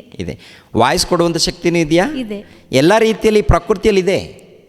ಅದೇ ಪ್ರಕಾರ ಈ ಪ್ರಕೃತಿ ಏನು ಮಾಡುತ್ತೆ ಅಂತ ನೋಡುವಾಗ ನಾವು ಏನು ಮಾಡ್ತಾ ಇದ್ದೀವಿ, ಯಾವ ರೀತಿ ನಡ್ಕೊಳ್ತಾ ಇದ್ದೀವಿ, ಎಲ್ಲಿ ಹೋಗ್ತಾ ಇದ್ದೀವಿ, ಇವೆಲ್ಲ ಕೂಡ ದೇವರಿಗೆ ಲೆಕ್ಕ ಕೊಡ್ತಾ ಇದೆ. ಎರಡನೇದಾಗಿ ನೊಂದುಕೊಳ್ತಾ ಇದೆ ಈ ಪ್ರಕೃತಿ, ಬಾಧೆ ಪಡ್ತಾ ಇದೆ, ದುಃಖ ಪಡ್ತಾ ಇದೆ, ನರಳಾಡ್ತಾ ಇದೆ. ಇದು ಯಾರಿಗೆ ಗೊತ್ತಾಗ್ತಾ ಇದೆ? ಇದು ಗೊತ್ತಾಗ್ತಾ ಇಲ್ಲ. ಅದನ್ನೇ ಆದರೆ 19ನೇ ವಾಕ್ಯದಲ್ಲಿ ಹೇಳಿರೋದಲ್ವಾ ಅಣ್ಣ, ರೋಮಾಪುರ 19ರಲ್ಲಿ, ದೇವಪುತ್ರರ ಮಹಿಮೆಯು ಯಾವಾಗ ಪ್ರತ್ಯಕ್ಷವಾದಿತೆಂದು ಜಗತ್ತು ಬಹು ಲವಲವಿಕೆಯಿಂದ ಎದುರು ನೋಡ್ತಾ ಇದೆ. ಅಂದರೆ ಇವರು ಮಹಿಮೆ ಹೊಂದಿದಾಗ ಆ ಮಹಿಮೆ ಪದವಿಯಲ್ಲಿ ದೇವರ ಸೇವೆ ಮಾಡುವಂಥ ಆ ಸಮಯದಲ್ಲಿ ಅದು ಕೂಡ ಭಾಗಿಗಳಾಗಬೇಕು, ನಾವು ಅವರೊಟ್ಟಿಗಿರ್ಬೇಕು. ಅಂದರೆ ದೇವರ ಸೇವೆಯಲ್ಲಿದ್ದಂಥ ನಮ್ಮ ಜೊತೆಯಲ್ಲಿ ಪ್ರಕೃತಿ ನೋಡಿ ಸಂತೋಷ ಪಡುತ್ತೆ. ನಾವು ದೇವರ ಸೇವೆ ಮಾಡುವಾಗ, ಸುವಾರ್ತೆ ಮಾಡುವಾಗ, ದೇವರನ್ನು ಉನ್ನತವಾಗಿ ತೋರಿಸುವಾಗ, ಎರಡನೇದಾಗಿ ಭಕ್ತಿಯಿಂದ ನಡೆಯುವಾಗ ಈ ಜಗತ್ತು ಕೂಡ ತುಂಬ ಖುಷಿ ಪಡುತ್ತೆ, ಆನಂದ ಪಡುತ್ತೆ. ಇಂಥ ಒಳ್ಳೆ ಭಕ್ತರಿಗೆ ನಾವು ಸೇವೆ ಮಾಡುವಂಥ ಭಾಗ್ಯ ಬಂತಲ್ಲ ಅಂಥೇಳಿ ತುಂಬ ಸಂತೋಷ ಪಡ್ತಾ ಇರುತ್ತೆ. ಎರಡನೇದಾಗಿ ದೇವ ಭಕ್ತರಾಗಿರುವಂಥ ನಾವು ಮಹಿಮೆ ಲೋಕ ಪಡ್ಕೊಳ್ತೀವಲ್ವ, ಎರಡನೇ ಆಗಮನದಲ್ಲಿ ಆ ಮಹಿಮೆ ಲೋಕ ಅದಕ್ಕೂ ಕೂಡ ಸಿಗುತ್ತೆ, ಪರಲೋಕ. ಥ್ಯಾಂಕ್ ಯು ಅಣ್ಣ. ಖಂಡಿತವಾಗಿ ಇದು ಒಳ್ಳೆಯ ಒಂದು, ಯಾಕಂದರೆ ಇದು ನನಗೂ ಈ ಡೌಟ್ ಇತ್ತು ಅಣ್ಣ. ತುಂಬ ಜನಗಳಿಂದನೂ ಈ ಕ್ವಶನ್ ನಾನು ಕೇಳ್ತಾ ಇದ್ದೆ, ನನಗೂ ಡೌಟ್ ಇತ್ತು. ಯಾಕಂದರೆ ಇಷ್ಟೊಂದು ಕಷ್ಟಪಟ್ಟು ಸೇವೆ ಮಾಡ್ತಾ ಇರುವಂಥ ದೇವದೂತರಿಗೆ ಏನಾಗುತ್ತೆ, ಎಲ್ಲಿ ಹೋಗ್ತಾರೆ ಅನ್ನುವಂಥ ಒಂದು ಸಂದೇಹ ಇತ್ತು ನನಗೆ. ಖಂಡಿತ ಇದು ಒಳ್ಳೆಯ ಉತ್ತರದ ಮೂಲಕ ನಮಗೆ ತಿಳಿಸ್ಕೊಟ್ಟಿದ್ದೀರಾ. ವೀಕ್ಷಕರಿಗೂ ಸಹ ಇದು ಸಮಾಧಾನದ ಉತ್ತರ ಅಂತ ಅನಿಸುತ್ತೆ. ಯಾಕಂತ ಹೇಳಿದ್ರೆ ವಚನ ಇದೆ, ದೇವರ ವಾಕ್ಯ ಯಾವತ್ತೂ ಸುಳ್ಳಾಗಲ್ಲ ಅಂತ ಹೇಳ್ತಾ ಇದೆ. ಖಂಡಿತವಾಗಿಯೂ ಅಂದರೆ ನಾವು ಮಾಡುವ ಒಂದೊಂದು ಕೆಟ್ಟತನಕ್ಕೆ ಅದು ನರಳಾಡುತ್ತೆ, ನಾವು ಬದಲಾದಾಗ ಅದು ಸಂತೋಷ ಪಡುತ್ತೆ. ಅಂದರೆ ಈ ಪ್ರಕೃತಿ ನಮಗೆ ದೊಡ್ಡ ಟೀಚರು. ಮತ್ತೆ ಸಿಂಪಲ್ ಆಗಿ ನೋಡಿ, ದೊಡ್ಡ ದೊಡ್ಡ ಒಂದು ಅರಮನೆಗಳು ಇಲ್ಲಾಂದ್ರೆ ದೊಡ್ಡ ಒಂದು ಭವನಗಳು ಇರ್ತಾವ, ಆ ಮನೆಯಲ್ಲಿ ಸೇವಕರು ಇರ್ತಾರೆ. ಅಂದರೆ ನಿಯತ್ತಿಂದ ಸೇವೆ ಮಾಡೋರು ಇರ್ತಾರೆ, ನಿಯತ್ತಿಂದ ಸೇವೆ ಮಾಡೋರು ಇರ್ತಾರೆ. ಆವಾಗ ಯಜಮಾನರು ಎಲ್ಲಿಗೋ ಹೊರಗಡೆ ಹೋಗಿರ್ತಾರೆ, ಮಕ್ಕಳು ಮಾತ್ರ ಇರ್ತಾರೆ. ಮಕ್ಕಳು ಇದ್ದಾಗ ಈ ಮಕ್ಕಳು ಕುಡಿದು ತಪ್ಪು ಮಾಡುವಾಗ ಆ ನಿಯತ್ತಿಂದ ಸೇವೆ ಮಾಡುವಂಥ ಸೇವಕರು ಇರ್ತಾರಲ್ಲ, ಬಹಳ ನೊಂದುಕೊಳ್ತಾರೆ. ಏನು ನಮ್ಮ ಯಜಮಾನ್ ಮಕ್ಕಳು ಈ ಥರ ಕೆಟ್ಟೋಗಿದ್ದಾರೆ, ನಮ್ಮ ಯಜಮಾನ ನೋಡುವಾಗ ಎಷ್ಟು ಒಳ್ಳೆಯವರು, ಎಷ್ಟೋ ನಂಬಿಕೆ ಇಟ್ಟಿದ್ರು, ಆದರೆ ಇವರೇನು ಈ ಥರ ಕೆಟ್ಟದಾಗಿ ನಡ್ಕೊಳ್ತಾ ಇದ್ದಾರೆ ಅಂತೇಳಿ ದುಃಖ ಪಡ್ತಾರೆ. ಹೌದಲ್ವ? ಯಜಮಾನ ಬಂದ ಮೇಲೆ ಪರ್ಸನಲ್ ಆಗಿ ಅಯ್ಯ ನಿಮ್ಮ ಮಕ್ಕಳು ಈ ಥರ ಮಾಡಿದ್ದಾರೆ ಅಂತೇಳಿ ತಿಳಿಸ್ತಾರೆ. ಅದೇ ಪ್ರಕಾರ ಪ್ರಕೃತಿ ದೇವರಿಗೆ ತಿಳಿಸುವಂಥದ್ದು. ಅಂದರೆ ಈ ಭೂಲೋಕಕ್ಕೂ ನಾವು ಪರಲೋಕದ್ದು ಯೋಚನೆ ಮಾಡಿದ್ರೆ ಎರಡು ಒಂದೇ ರೀತಿ ಸೀಕ್ವೆನ್ಸ್ ಕಾಣಿಸ್ತಾ ಇದೆ. ಅಲ್ಲಿ ಪರಲೋಕದ ತಂದೆಗೆ ಯಜಮಾನ, ಅವರ ಸೇವಕರು ದೇವದೂತರು. ಇಲ್ಲಿ ಭೂಲೋಕದಲ್ಲಿ ಒಬ್ಬ ದೊಡ್ಡ ಶ್ರೀಮಂತನಿದ್ರೆ ಅವ್ರ ಕಡೆ ಕೆಲಸ ಮಾಡುವಂಥ ಕೆಲವರು ಸೇವಕರು ಇರ್ತಾರೆ. ಅದರಲ್ಲಿ ನೀತಿವಂತನಿಗೆ ಅವ್ರ ಮಕ್ಕಳು ಅನ್ಯಾಯ ಮಾಡಾಗ ಅವ್ರ ದಣಿಗೆ ಹೇಳಬೇಕಾಗುತ್ತೆ. ಅದೇ ರೀತಿಯಾಗಿ ನಮ್ಮ ವಿಷಯದಲ್ಲಿಯೂ ದೇವರಿಗೆ ರಿಪೋರ್ಟ್ ಹೋಗ್ತಾ ಇದೆ. ಯಾಕಂದರೆ ಇನ್ನೊಂದು ಈ ಪ್ರಕೃತಿಯಲ್ಲಿದ್ದಂಥ ದೂತರಿದ್ದಾರಲ್ಲ, ಜೀವಗಳು, ಇದ್ರ ಮೇಲೆ ದೇವರಿಗೆ ನಂಬಿಕೆ ಇದೆ. ಖಂಡಿತ ನಂಬಿಕೆ ಇದೆ. ಅದಕ್ಕೆ ಮನುಷ್ಯರ ವಿಷಯದಲ್ಲಿ ಸಾಕ್ಷಿಗಳಾಗಿ ಭೂಮಿ ಆಕಾಶಗಳನ್ನಿಟ್ಟಿರ್ತಾರೆ ದೇವರು. ಖಂಡಿತ ಮನುಷ್ಯರ ಮೇಲೆ ನಂಬಿಕೆ ಇಲ್ಲ, ನಿಮ್ಮ ಮೇಲೆ ನನಗೆ ನಂಬಿಕೆ ಇಲ್ಲ, ನೀವು ಭಕ್ತಿಯಿಂದ ನಡಿಬೇಕೆನ್ನುವಂಥದ್ದೇ ನನ್ನ ಆಜ್ಞೆ, ಇದಕ್ಕೆ ಸಾಕ್ಷಿ ಭೂಮಿ ಆಕಾಶಗಳಂತ ಹೇಳ್ತಾರೆ. ಹಳೆ ಒಡಂಬಡಿಕೆಯಲ್ಲಿ ನೋಡುವಾಗ ಇದಕ್ಕೆ ಸಾಕ್ಷಿ ಭೂಮಿ ಆಕಾಶಗಳನ್ನು ಇಟ್ಟಿದ್ದೀನಿ. ಅಂದರೆ ನಾವು ದೇವ್ರ ಹತ್ರ ನಂಬಿಕೆ ಗಳಿಸ್ಕೊಳ್ಳೋದು ತುಂಬ ಕಷ್ಟ ಇದೆ. ಯಾಕಂದರೆ ಈ ಪ್ರಕೃತಿ ಸಾಕ್ಷಿ ಕೊಡ್ತಾ ಇದೆಯಲ್ಲ, ಖಂಡಿತ ಎಲ್ಲಿ ತಪ್ಪಿಸ್ಕೊಳ್ಳೋಕೆ ಸಾಧ್ಯನೇ ಇಲ್ಲ. ಮನುಷ್ಯ ಆಲೋಚನೆ ಮಾಡ್ತಾನೆ, ಯಾರೂ ಇಲ್ಲ ಅಂತ ಕತ್ಲೆಯಲ್ಲಿ ಕೆಟ್ಟತನ ಮಾಡ್ತಾನೆ, ಕದಿತಾನೆ, ಕಳ್ಳತನ ಮಾಡ್ತಾನೆ, ಎಲ್ಲ ಮಾಡ್ತಾನೆ ಬೇಡವಾಗಿದ್ದ. ಯಾಕಂದರೆ ಮನುಷ್ಯರ ಬಳಿಯಲ್ಲಿ ತಪ್ಪಿಸ್ಕೊಳ್ಬೋದು, ಪ್ರಕೃತಿಯಿಂದ ತಪ್ಪಿಸ್ಕೊಳಕ್ಕಾಗತ್ತಾ? ಇಲ್ಲ, ಪ್ರಕೃತಿಯಿಂದ ತಪ್ಪಿಸ್ಕೊಳ್ಳೋಕೆ ಸಾಧ್ಯನೇ ಇಲ್ಲ. ನಾವು ಹೆಜ್ಜೆ ಹಾಕಿದಾಗ ಈ ಹೆಜ್ಜೆ, ಈ ಭೂಮಿ ಇದೆಯಲ್ಲ, ಈ ಭೂಮಿಯೇ ಸಾಕ್ಷಿ ಕೊಡುತ್ತೆ. ಖಂಡಿತ ಅಕ್ಕಪಕ್ಕದಲ್ಲಿ ಏನಾದರೂ ಬೆಟ್ಟಗಳು ಗಿಡಗಳಿದ್ರೆ ಇಲ್ಲಾಂದರೆ ಕಲ್ಲುಗಳಿದ್ರೆ ಅದನ್ನು ಸಾಕ್ಷಿ ಕೊಡುತ್ತೆ ದೇವರಿಗೆ. ಇನ್ನೆಲ್ಲಿ ತಪ್ಪಿಸ್ಕೊಳ್ಳೋಕ್ಕಾಗ್ತಾರೆ? ಆಗಲ್ಲ. ಹೋಗ್ಲಿ, ಕತ್ತಲೆಯಲ್ಲಿದ್ದರೆ ಒಂದು ಮಾತು ಇರುತ್ತೆ, ನೋಡ್ಬಿಡೋಣ. ಸರಿ. ಕೀರ್ತನೆ ಗ್ರಂಥದಲ್ಲಿ, ಕೀರ್ತನೆ ಗ್ರಂಥ 139ನೇ ಅಧ್ಯಾಯ ಅನಿಸುತ್ತೆ. 1ನೇ ವಚನದಿಂದ ಒಂದು 5 ವಚನಗಳನ್ನು, 7ನೇ ವಚನ 8ನೇ ವಚನದವರೆಗೆ ನೋಡಿ. ಯೆಹೋವನೇ, ನೀನು ನನ್ನನ್ನು ಪರೀಕ್ಷಿಸಿ ತಿಳಿದುಕೊಂಡಿದ್ದಿ. ನಾನು ಕೂತುಕೊಳ್ಳುವುದು ಏಳುವುದು ನಿನಗೆ ಗೊತ್ತದೆ. ದೂರದಿಂದಲೇ ನನ್ನ ಆಲೋಚನೆಗಳನ್ನು ಬಲ್ಲವನಾಗಿರುತ್ತಿ. ನಾನು ನಡೆಯುವುದನ್ನು ಮಲಗುವುದನ್ನು ಶೋಧಿಸಿ ಗ್ರಹಿಸಿಕೊಳ್ಳುತ್ತಿ. ನನ್ನ ನಡತೆಯೆಲ್ಲ ನಿನಗೆ ಗೋಚರವಾಗಿದೆ. ಯೆಹೋವನೇ, ನನ್ನ ನಾಲಿಗೆಯ ಮಾತುಗಳಲ್ಲಿ ನೀನು ಅರಿಯದೇ ಇರುವಂಥದ್ದು ಒಂದೂ ಇಲ್ಲ. ಸುತ್ತಲೂ ನನ್ನನ್ನು ಆವರಿಸಿ ನಿನ್ನ ಕೈಯನ್ನು ನನ್ನ ಮೇಲೆ ಇಟ್ಟಿದ್ದಿ. ಇಂಥ ಜ್ಞಾನವು ನನಗೆ ಬಹು ಆಶ್ಚರ್ಯವಾಗಿದೆ. ಅದು ಉನ್ನತವಾದದ್ದು, ನನಗೆ ನಿಲುಕುವುದಿಲ್ಲ. ನಾನು ನಿನ್ನ ಆತ್ಮಕ್ಕೆ ತಪ್ಪಿಸಿಕೊಳ್ಳುವಂತೆ ಎಲ್ಲಿಗೆ ಹೋಗಲಿ? ನಿನ್ನ ಕಣ್ಣಿಗೆ ಮರೆಯಾಗುವಂತೆ ಎಲ್ಲಿಗೆ ಓಡಲಿ? ಮೇಲಣ ಲೋಕಕ್ಕೆ ಏರಿ ಹೋದರೆ ಅಲ್ಲಿ ನೀನಿರುತ್ತಿ. ಪಾತಾಳಕ್ಕೆ ಹೋಗಿ ಮಲಗಿಕೊಂಡೇನೆಂದರೆ ಅಲ್ಲಿಯೂ ನೀನಿರುವಿ. ಸಾಕು. ಒಟ್ಟಿನಲ್ಲಿ ಈ ವಚನದಲ್ಲಿ ನೋಡುವಾಗ, ನಾನು ನಡೆಯುವುದನ್ನು ಮಲಗುವುದನ್ನು ನನ್ನ ಆಲೋಚನೆಗಳು ಎಲ್ಲ ಕೂಡ ನಿನಗೆ ಗೊತ್ತಾಗ್ತಾ ಇದೆ ಅಂದಾಗ, ದೇವರು ಏನು ಮಾಡಿದ್ದಾರೆ? ಪ್ರಕೃತಿಯನ್ನು ಇಟ್ಟಿದ್ದಾರೆ, ಪ್ರಕೃತಿಗೆ ಆಜ್ಞೆ ಕೊಟ್ಟಿದ್ದಾರೆ, ಎಲ್ಲ ಕೂಡ ಇನ್ಫಾರ್ಮೇಷನ್ ಕೊಡ್ತಾ ಇರುತ್ತೆ. ಖಂಡಿತ ಅಣ್ಣ. ಅಂದರೆ ಮನುಷ್ಯನು ಎಲ್ಲೆಲ್ಲಿಗೆ ಹೋಗ್ತಾ ಇದ್ದಾನೆ, ಏನು ಮಾತಾಡ್ತಾ ಇದ್ದಾನೆ, ಆಮೇಲೆ ನಾವು ತಪ್ಪಿಸಿ ಹೋಗಿಕೊಳ್ಳಿಕ್ಕೆ ಎಲ್ಲೂ ಅವಕಾಶನೇ ಇಲ್ಲ. ಅಂದರೆ ನಾವು ಇದರಿಂದ ತಿಳ್ಕೊಬೇಕಾಗಿದ್ದಣ್ಣ, ಇವತ್ತು ನಾವು ತಿಳ್ಕೊಬೇಕಾಗಿದ್ದು, ಪ್ರತಿಯೊಂದು ಹೆಜ್ಜೆ ಹೆಜ್ಜೆನೂ ನಮ್ಮ ಆಲೋಚನೆಗಳನ್ನು ಗಮನಿಸುವಂಥ ದೇವರಿದ್ದಾನೆ ಅಂದ್ರ ಮೇಲೆ ನಾವು ಎಷ್ಟು ಭಕ್ತಿವಾಗಿ ಎಷ್ಟು ಯಥಾರ್ಥವಾಗಿ ನಡ್ಕೊಬೇಕು ಈ ಭೂಮಿಯಲ್ಲಿ ಅನ್ನೋದು ನಮಗೆ ಅರ್ಥ ಆಗುತ್ತೆ ಅಣ್ಣ. ನಿಜವಾಗಿಯೂ ತುಂಬ ಹೃದಯದ ಧನ್ಯವಾದಗಳಣ್ಣ. ಯಾಕಂದರೆ ಈ ಕ್ವಶನನ್ನು ನಮಗೆ ಮನದಟ್ಟಾಗುವಂತೆ ನೀವು ಉತ್ತರ ಕೊಟ್ಟಿದ್ದೀರಾ. ಅದರಿಂದ ನಾವು ಎಚ್ಚೆತ್ಕೊಳ್ಬೇಕು, ನಾವು ಬದಲಾಗಬೇಕು. ಯಾಕಂದರೆ ನಮ್ಮೊಂದಿಗೆ ದೇವದೂತರು ಸಹ ಮಹಿಮೆಯನ್ನು ಹೊಂದುತ್ತಾರೆ. ನಮ್ಮೊಂದಿಗೆ ಅವರು ಬದಲಾಗಿ ಪರಲೋಕಕ್ಕೆ ಬರೋರಾಗಿದ್ದಾರೆ. ಅಂದ್ರ ಮೇಲೆ ಅವ್ರನ್ನೂ ಸಂತೋಷಪಡಿಸ್ಬೇಕು, ದೇವರನ್ನೂ ಸಂತೋಷಪಡಿಸ್ಬೇಕು. ಹಾಗಿದ್ರೆ ನಮ್ಮಲ್ಲಿ ಬದಲಾವಣೆ ಕಾಣಬೇಕು. ಈ ಉತ್ತರದ ಪ್ರಕಾರ ಖಂಡಿತವಾಗಿ ಈ ಉತ್ತರದ ನಮಗೆ ತುಂಬ ಸಂತೋಷ ಆಗಿದೆ. ಅದೇ ರೀತಿ ಅಣ್ಣ, ಇನ್ನೊಂದು ಪ್ರಶ್ನೆಯನ್ನು ನಾನು ಕೇಳಲಿಕ್ಕೆ ಇಷ್ಟಪಡ್ತೀನಿ ಅಣ್ಣ. ಒಬ್ಬರು ಸಿಸ್ಟರ್ ಅವರು, ದೀಕ್ಷಾ ಅನ್ನೋ ಸಿಸ್ಟರ್ ಅವರು ಒಂದು ಕ್ವಶನ್ ಕೇಳಿದ್ದಾರೆ. ಅವರು ಕೇಳಿರೋ ಪ್ರಕಾರ ಚಿಕ್ಕ ಮಕ್ಕಳ ಬಗ್ಗೆದಲ್ಲಿ ಒಂದು ಕ್ವಶನ್ ಕೇಳಿದ್ದಾರೆ.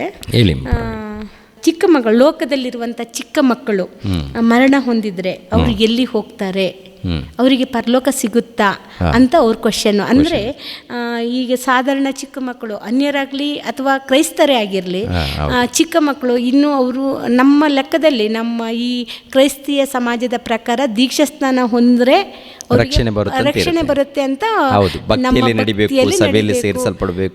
ಅದೆಲ್ಲ ಹೇಳಿದ್ದಾರೆ. ಆದ್ರೆ ಇಲ್ಲಿ ಚಿಕ್ಕ ಮಕ್ಕಳು ಅಂತ ಅವರು ಕ್ವಶನ್ ಕೇಳಿದ್ದಾರೆ ದೀಕ್ಷಾ ಸಿಸ್ಟರ್ ಅವರು. ಅವ್ರು ಕೇಳಿದ ಪ್ರಕಾರ ಚಿಕ್ಕ ಮಕ್ಕಳಿಗೆ ಏನು ಅರಿವಿರಲ್ಲ, ಅವರಿಗೆ ದೇವ್ರು ಯಾರು ಅಂತ ಗೊತ್ತಿಲ್ಲ, ಅವರಿಗೆ ಒಳ್ಳೇದು ಕೆಟ್ಟದ್ದು ಯಾವುದು ಅಂತ ಗೊತ್ತಿರಲ್ಲ. ಅಂತ ಸಂದರ್ಭದಲ್ಲಿ ಚಿಕ್ಕ ಮಕ್ಕಳು ಏನಾದರೂ ಮರಣ ಹೊಂದ್ರೆ, ಈಗ 2 ವರ್ಷ 3 ವರ್ಷಕ್ಕಾಗಿರ್ಬೋದು, ಅಥವಾ ಏನಾದರೂ ಅನಾರೋಗ್ಯ ಸಮಸ್ಯೆಯಿಂದ ಒಂದು 7-8 ವರ್ಷಕ್ಕೆ ಸತ್ತೋದ್ರು ಅನ್ಕೊಳ್ಳೋಣ, ಆ ಮಕ್ಕಳಿಗೆ ಪರಲೋಕ ಸಿಗುತ್ತಾ? ಅವರಿಗೆ ಬುದ್ಧಿ ಇರಲ್ಲಲ್ವಾ, ಅವರಿಗೆ ಸಿಗುತ್ತಾ ಅಂತ ಅವರು ಪ್ರಶ್ನೆ. ಖಂಡಿತವಾಗಿ ಸಿಗುತ್ತೆ, ಪರಲೋಕ ಸಿಗುತ್ತೆ. ಹೇಗೆ ಗೊತ್ತಮ್ಮ, ಇವಾಗ ಲೋಕದಲ್ಲಿ ಇದ್ದಂಥ ಎಲ್ಲ ಮನುಷ್ಯರು ದೇವರ ಮಕ್ಕಳು. ಇವರಿಗೆ ಬುದ್ಧಿ ಜ್ಞಾನ ಬರುತ್ತಲ್ಲ, ಆ ಸಮಯದಲ್ಲಿ ದೇವರನ್ನು ಪ್ರತಿಯೊಬ್ಬರು ತಿಳ್ಕೊಳ್ಬೇಕೆನ್ನುವಂಥದ್ದು ದೇವರ ಸಂಕಲ್ಪ. ತಿಳಿದುಕೊಂಡು ಭಯಭಕ್ತಿಯಿಂದ ನಡಿಬೇಕೆನ್ನುವಂಥದ್ದು. ಇವಾಗ ಚಿಕ್ಕ ಮಕ್ಕಳಿದ್ದಾರಲ್ಲ, ಚಿಕ್ಕ ಮಕ್ಕಳು ಏನು ಪಾಪ ಮಾಡಿಲ್ಲ, ಅವ್ರಿಗೇನು ಗೊತ್ತಿಲ್ಲ. ಚಿಕ್ಕ ಮಕ್ಕಳಿಗೆ ಪಾಪ ಎನ್ನುವಂಥದ್ದು ಗೊತ್ತಿಲ್ಲ, ಪುಣ್ಯ ಎನ್ನುವಂಥದ್ದು ಗೊತ್ತಿಲ್ಲ, ದೇವ್ರ ಬಗ್ಗೆ ಗೊತ್ತಿಲ್ಲ, ಏನು ಮನವರಿಕಿಲ್ಲ. ಅವರು ಬೆಳೀತಾ ಒಂದೊಂದು ಕಲಿತಾರೆ. ಮಕ್ಕಳ ವಿಷಯದಲ್ಲಿ ಪ್ರಭು ಹೇಳಿರುವಂಥ ಮಾತು ನೋಡೋಣ. ಚಿಕ್ಕ ಮಕ್ಕಳ ವಿಷಯದಲ್ಲಿ ಮತ್ತಾಯನ ಬರೆದ ಸುವಾರ್ತೆ 18ನೇ ಅಧ್ಯಾಯ, ಮತ್ತಾಯನ ಬರೆದ ಸುವಾರ್ತೆ 18ನೇ ಅಧ್ಯಾಯ 1ನೇ ವಚನ 2ನೇ ವಚನ 3ನೇ ವಚನ ಓದಿಮ. ಆ ವೇಳೆಯಲ್ಲಿ ಶಿಷ್ಯರು ಯೇಸುವಿನ ಬಳಿಗೆ ಬಂದು, ಪರಲೋಕ ರಾಜ್ಯದಲ್ಲಿ ಯಾವನು ಹೆಚ್ಚಿನವನು ಎಂದು ಕೇಳಲು, ಆತನು ಚಿಕ್ಕ ಮಗುವನ್ನು ಹತ್ತಿರಕ್ಕೆ ಕರೆದು ಅವರ ನಡುವೆ ನಿಲ್ಲಿಸಿ ಅವರಿಗೆ, ನೀವು ತಿರುಗಿಕೊಂಡು ಚಿಕ್ಕ ಮಕ್ಕಳಂತೆ ಆಗದೆ ಹೋದರೆ ನೀವು ಪರಲೋಕ ರಾಜ್ಯದಲ್ಲಿ ಸೇರುವುದೇ ಇಲ್ಲವೆಂದು ನಿಮಗೆ ಸತ್ಯವಾಗಿ ಹೇಳುತ್ತೇನೆ. ನೋಡಿದ್ರ, ಅಂದರೆ ಪರಲೋಕ ರಾಜ್ಯದಲ್ಲಿ ಯಾರು ದೊಡ್ಡವರು ಪ್ರಭುವೇ ಅಂತ ಕೇಳ್ತಾರೆ. ಯಾರು? ಶಿಷ್ಯರು. ಪರಲೋಕ ರಾಜ್ಯದಲ್ಲಿ ದೊಡ್ಡವರು ಯಾರು ಅಂತ ಕೇಳಿದಾಗ ಪ್ರಭು ತೋರಿಸಿದ್ದೇನಪ್ಪ ಅಂದರೆ, ಚಿಕ್ಕ ಮಕ್ಕಳಿದ್ದಾರೆಲ್ಲ ಹತ್ತಿರಕ್ಕೆ ಕರೆದುಕೊಂಡು ಬಂದು, ನೀವು ಈ ಮಕ್ಕಳ ಹಾಗೆ, ನೀವು ಈ ಮಕ್ಕಳಂತೆ ಚಿಕ್ಕ ಮಕ್ಕಳಂತೆ ಆಗದೆ ಹೋದರೆ ಪರಲೋಕ ರಾಜ್ಯದಲ್ಲಿ ಸೇರುವುದಿಲ್ಲ. ಅಂದರೆ ದೊಡ್ಡವರಾದ್ರ ಮೇಲೆ ನಾವು ಮಕ್ಕಳು ಹಾಗೆ ಆಗೋದು ಅಂದರೆ ಅಣ್ಣ ಹೇಗೆ ಅಣ್ಣ? ಅದು ಹೇಗೆ ಅಂದರೆ ಇವು ನೋಡಿ, ಇವು ದೊಡ್ಡವರಾಗಿದ್ದರೂ ಕೂಡ ಮನಸ್ಸಿದೆಯಲ್ಲ, ಹಾಂ ಹಾಂ, ನಮ್ಮ ಚಿಕ್ಕ ಮಕ್ಕಳ ಮನಸ್ಸು ಹೇಗಿರುತ್ತೆ? ಮುಗ್ಧವಾಗಿರುತ್ತೆ, ಬಹಳ ಮುಗ್ಧವಾಗಿರುತ್ತೆ. ಒಂದು ವೇಳೆ ಆ ಮಕ್ಕಳು ಜಗಳ ಆಡಿದ್ರು ಕೂಡ ಯಾಕೆ ಜಗಳ ಆಡ್ತಾರೆ ಅನ್ನೋದು ಕೂಡ ಮಕ್ಕಳಿಗೆ ಸರಿಯಾದ ಮಾಹಿತಿ ಇರಲ್ಲ. ಒಟ್ಟಿನಲ್ಲಿ ಒಂದು ನಿಮಿಷದಲ್ಲಿ ಒಂದು ವೇಳೆ ಹುಡುಗರು ಜಗಳ ಆಡ್ತಾರೆ, ಮತ್ತೆ 2 ನಿಮಿಷದಲ್ಲಿ ಮತ್ತೆ ಒಂದಾಗ್ತಾರೆ, ಒಂದಾಗಿ ಆಟ ಆಡ್ತಾರೆ. ಹೌದಲ್ವಾ? ಅಂದರೆ ಅವರಲ್ಲಿ ಏನಪ್ಪ ಅಂದರೆ ಕಲ್ಮಶ ಇಲ್ಲ, ಆಮೇಲೆ ದ್ವೇಷ ಎನ್ನುವಂಥದ್ದು ಇರಲ್ಲ, ಹಾಗೆ ಎನ್ನುವಂಥದ್ದು ಇರಲ್ಲ. ಒಟ್ಟಿನಲ್ಲಿ ಕಲ್ಮಶ ಇಲ್ಲದಂಥ ಮಕ್ಕಳು, ಚಿಕ್ಕ ಮಕ್ಕಳು, ದ್ವೇಷ ಇಲ್ಲ ಅವ್ರಿಗೆ. ಇವು ದೊಡ್ಡವರಾದರೆ ಏನಿಟ್ಕೊಳ್ತಾರೆ, ಒಬ್ಬರ ಮೇಲೆ ಯಾರ ದ್ವೇಷ, ಅದು ಅನೇಕ ವರ್ಷಗಳಿಂದ ಅದು ಸಾಗ್ತಾ ಇರುತ್ತೆ. ಅದಕ್ಕೆ ಅಲ್ಲಿ ಚಿಕ್ಕ ಮಕ್ಕಳನ್ನು ತೋರಿಸಿ, ನೀವು ಚಿಕ್ಕ ಮಕ್ಕಳಂತೆ ಆಗದೆ ಹೋದರೆ ಪರಲೋಕ ರಾಜ್ಯದಲ್ಲಿ ನಿಮಗೆ ಸ್ಥಾನ ಇಲ್ಲ ಅಂತಾರೆ. ಅಂದರೆ ಚಿಕ್ಕ ಮಕ್ಕಳ ವಿಷಯದಲ್ಲಿ ದೇವರು ಆಲ್ರೆಡಿ ಮೆಚ್ಕೊಂಡಿದ್ದಾರೆ. ಚಿಕ್ಕ ಮಕ್ಕಳ ವಿಷಯದಲ್ಲಿ ಈ ಮಕ್ಕಳ ಹಾಗೇ ದೊಡ್ಡವರಾಗಬೇಕು. ದೊಡ್ಡವರು ಕೂಡ ಜ್ಞಾನ ಇರ್ಬೋದು, ಬುದ್ಧಿ ಇರ್ಬೋದು, ಆದರೆ ಬುದ್ಧಿ ವಿಷಯದಲ್ಲಿ ತಗ್ಗಿಸ್ಕೊಳ್ಳುವಂಥ ವಿಷಯದಲ್ಲಿ ಏನಪ್ಪ ಅಂದರೆ ಚಿಕ್ಕ ಮಕ್ಕಳ ಹಾಗೆ ನಾವು ಬದಲಾಗಬೇಕು. ಅಂದರೆ ನಮ್ಮ ಮಾತುಗಳು, ನಮ್ಮ ಆಲೋಚನೆಗಳು, ನಮ್ಮ ಪ್ರವರ್ತನೆ ಇರಬೇಕು. ಯಾಕಂದರೆ ದೊಡ್ಡವರಾದರೂ ಕೂಡ ನಮ್ಮಲ್ಲಿ ಏನು ಕಾಣಬೇಕು? ಪ್ರೀತಿ ಕಾಣಬೇಕು. ದ್ವೇಷ, ಹಾಗೆ ಕಪಟ ಇವೆಲ್ಲ ಇರಕೂಡ್ದು. ಒಂದು ವೇಳೆ ದ್ವೇಷ ಹಾಗೆ ಕಪಟವನ್ನು ಇಟ್ಕೊಂಡು ನಾವು ಮುಂದೆ ಹೋಗ್ತಾ ಇದ್ದರೆ, ಒಂದು ವೇಳೆ ಸಭೆಯಲ್ಲಿ ಮುಂದೆ ಹೋದರೆ ದೇವರು ಇಷ್ಟಪಡಲ್ಲ, ಅಂಥವರಿಗೆ ಪರಲೋಕ ಕೊಡಲ್ಲ. ಖಂಡಿತ. ಒಂದು ವೇಳೆ ದೊಡ್ಡ ವಯಸ್ಸಿನಲ್ಲಿದ್ದರೂ ಕೂಡ, ಜ್ಞಾನದಲ್ಲಿದ್ದರೂ ಕೂಡ, ಒಂದು ಚಿಕ್ಕ ಮಕ್ಕಳ ಒಂದು ಮನಸ್ಥಿತಿ ಯಾವ ರೀತಿ ಇರುತ್ತೋ ಆ ರೀತಿ ಇದ್ದಾಗ ದೇವರು ಇಷ್ಟಪಡ್ತಾರೆ. ಅಂದರೆ ಈ ವಚನದ ಪ್ರಕಾರ ನೋಡುವಾಗಮ್ಮ, ಚಿಕ್ಕ ಮಕ್ಕಳಿಗೆ ಏನಿರುತ್ತೆ ಹೇಳಿ?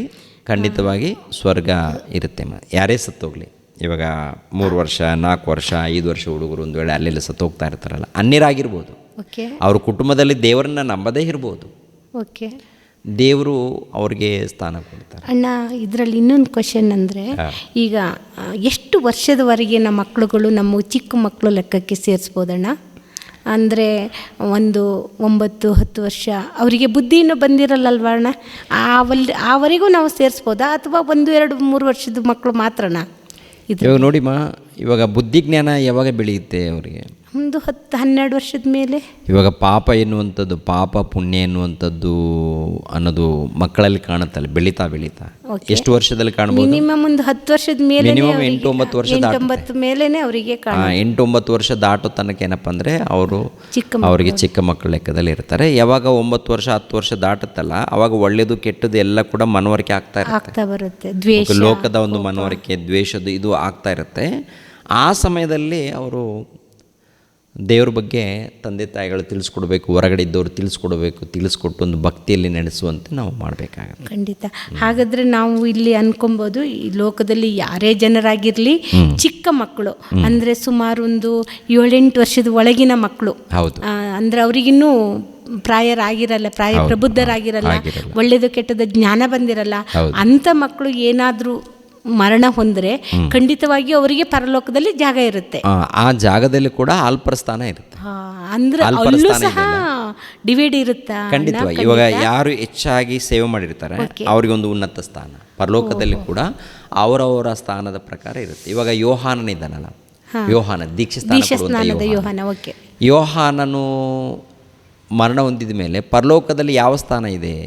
ಅವರಿಗೆ ಹೇಳಿದ್ರು, ಆ ಚಿಕ್ಕವರಿಗಿಂತ ಚಿಕ್ಕ ಸ್ಥಾನ ಅಂತೇಳಿ ಬೈಬಲ್ನಲ್ಲಿ ಬರೆದಿದೆ. ಹೌದಲ್ಲ? ಒಂದ್ಸಾರಿ ಆ ಒಂದು ವಚನವನ್ನು ನಾವು ಮತ್ತಾಯನ ಬರೆದ ಸುವಾರ್ತೆ 11ನೇ ಅಧ್ಯಾಯ, ಮತ್ತಾಯನ ಬರೆದ ಸುವಾರ್ತೆ 11ನೇ ಅಧ್ಯಾಯ 11ನೇ ವಚನ ಓದಿಮ್ಮ. 11ನೇ ವಚನ 12ನೇ ವಚನ.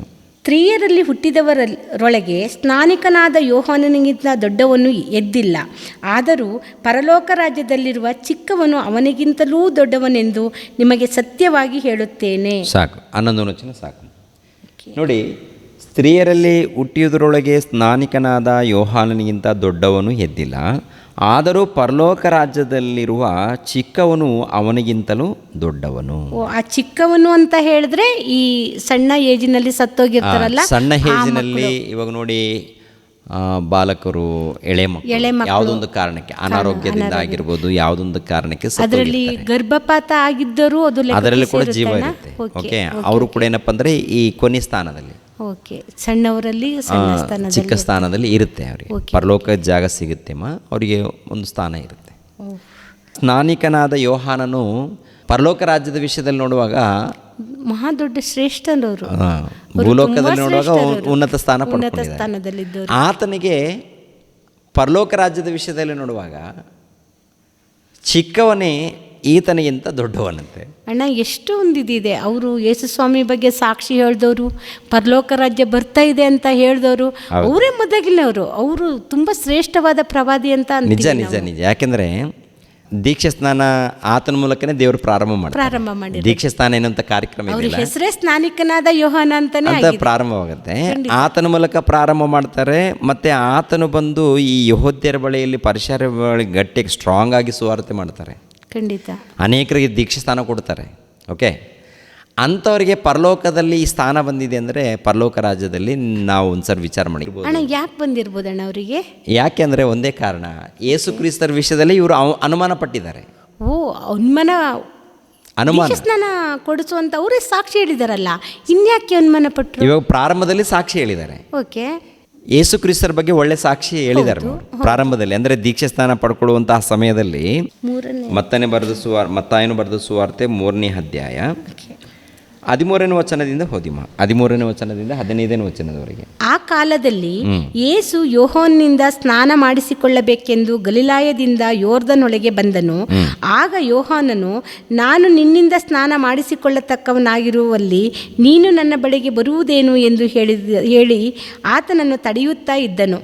ಆದರೆ ಯೇಸು ಅವನಿಗೆ, ಸದ್ಯಕ್ಕೆ ಒಪ್ಪಿಕೋ, ಹೀಗೆ ನಾವು ಎಲ್ಲ ಧರ್ಮವನ್ನು ನೆರವೇರಿಸತಕ್ಕದ್ದಾಗಿದೆ ಎಂದು ಹೇಳಿದಾಗ ಅವನು ಒಪ್ಪಿಕೊಂಡನು.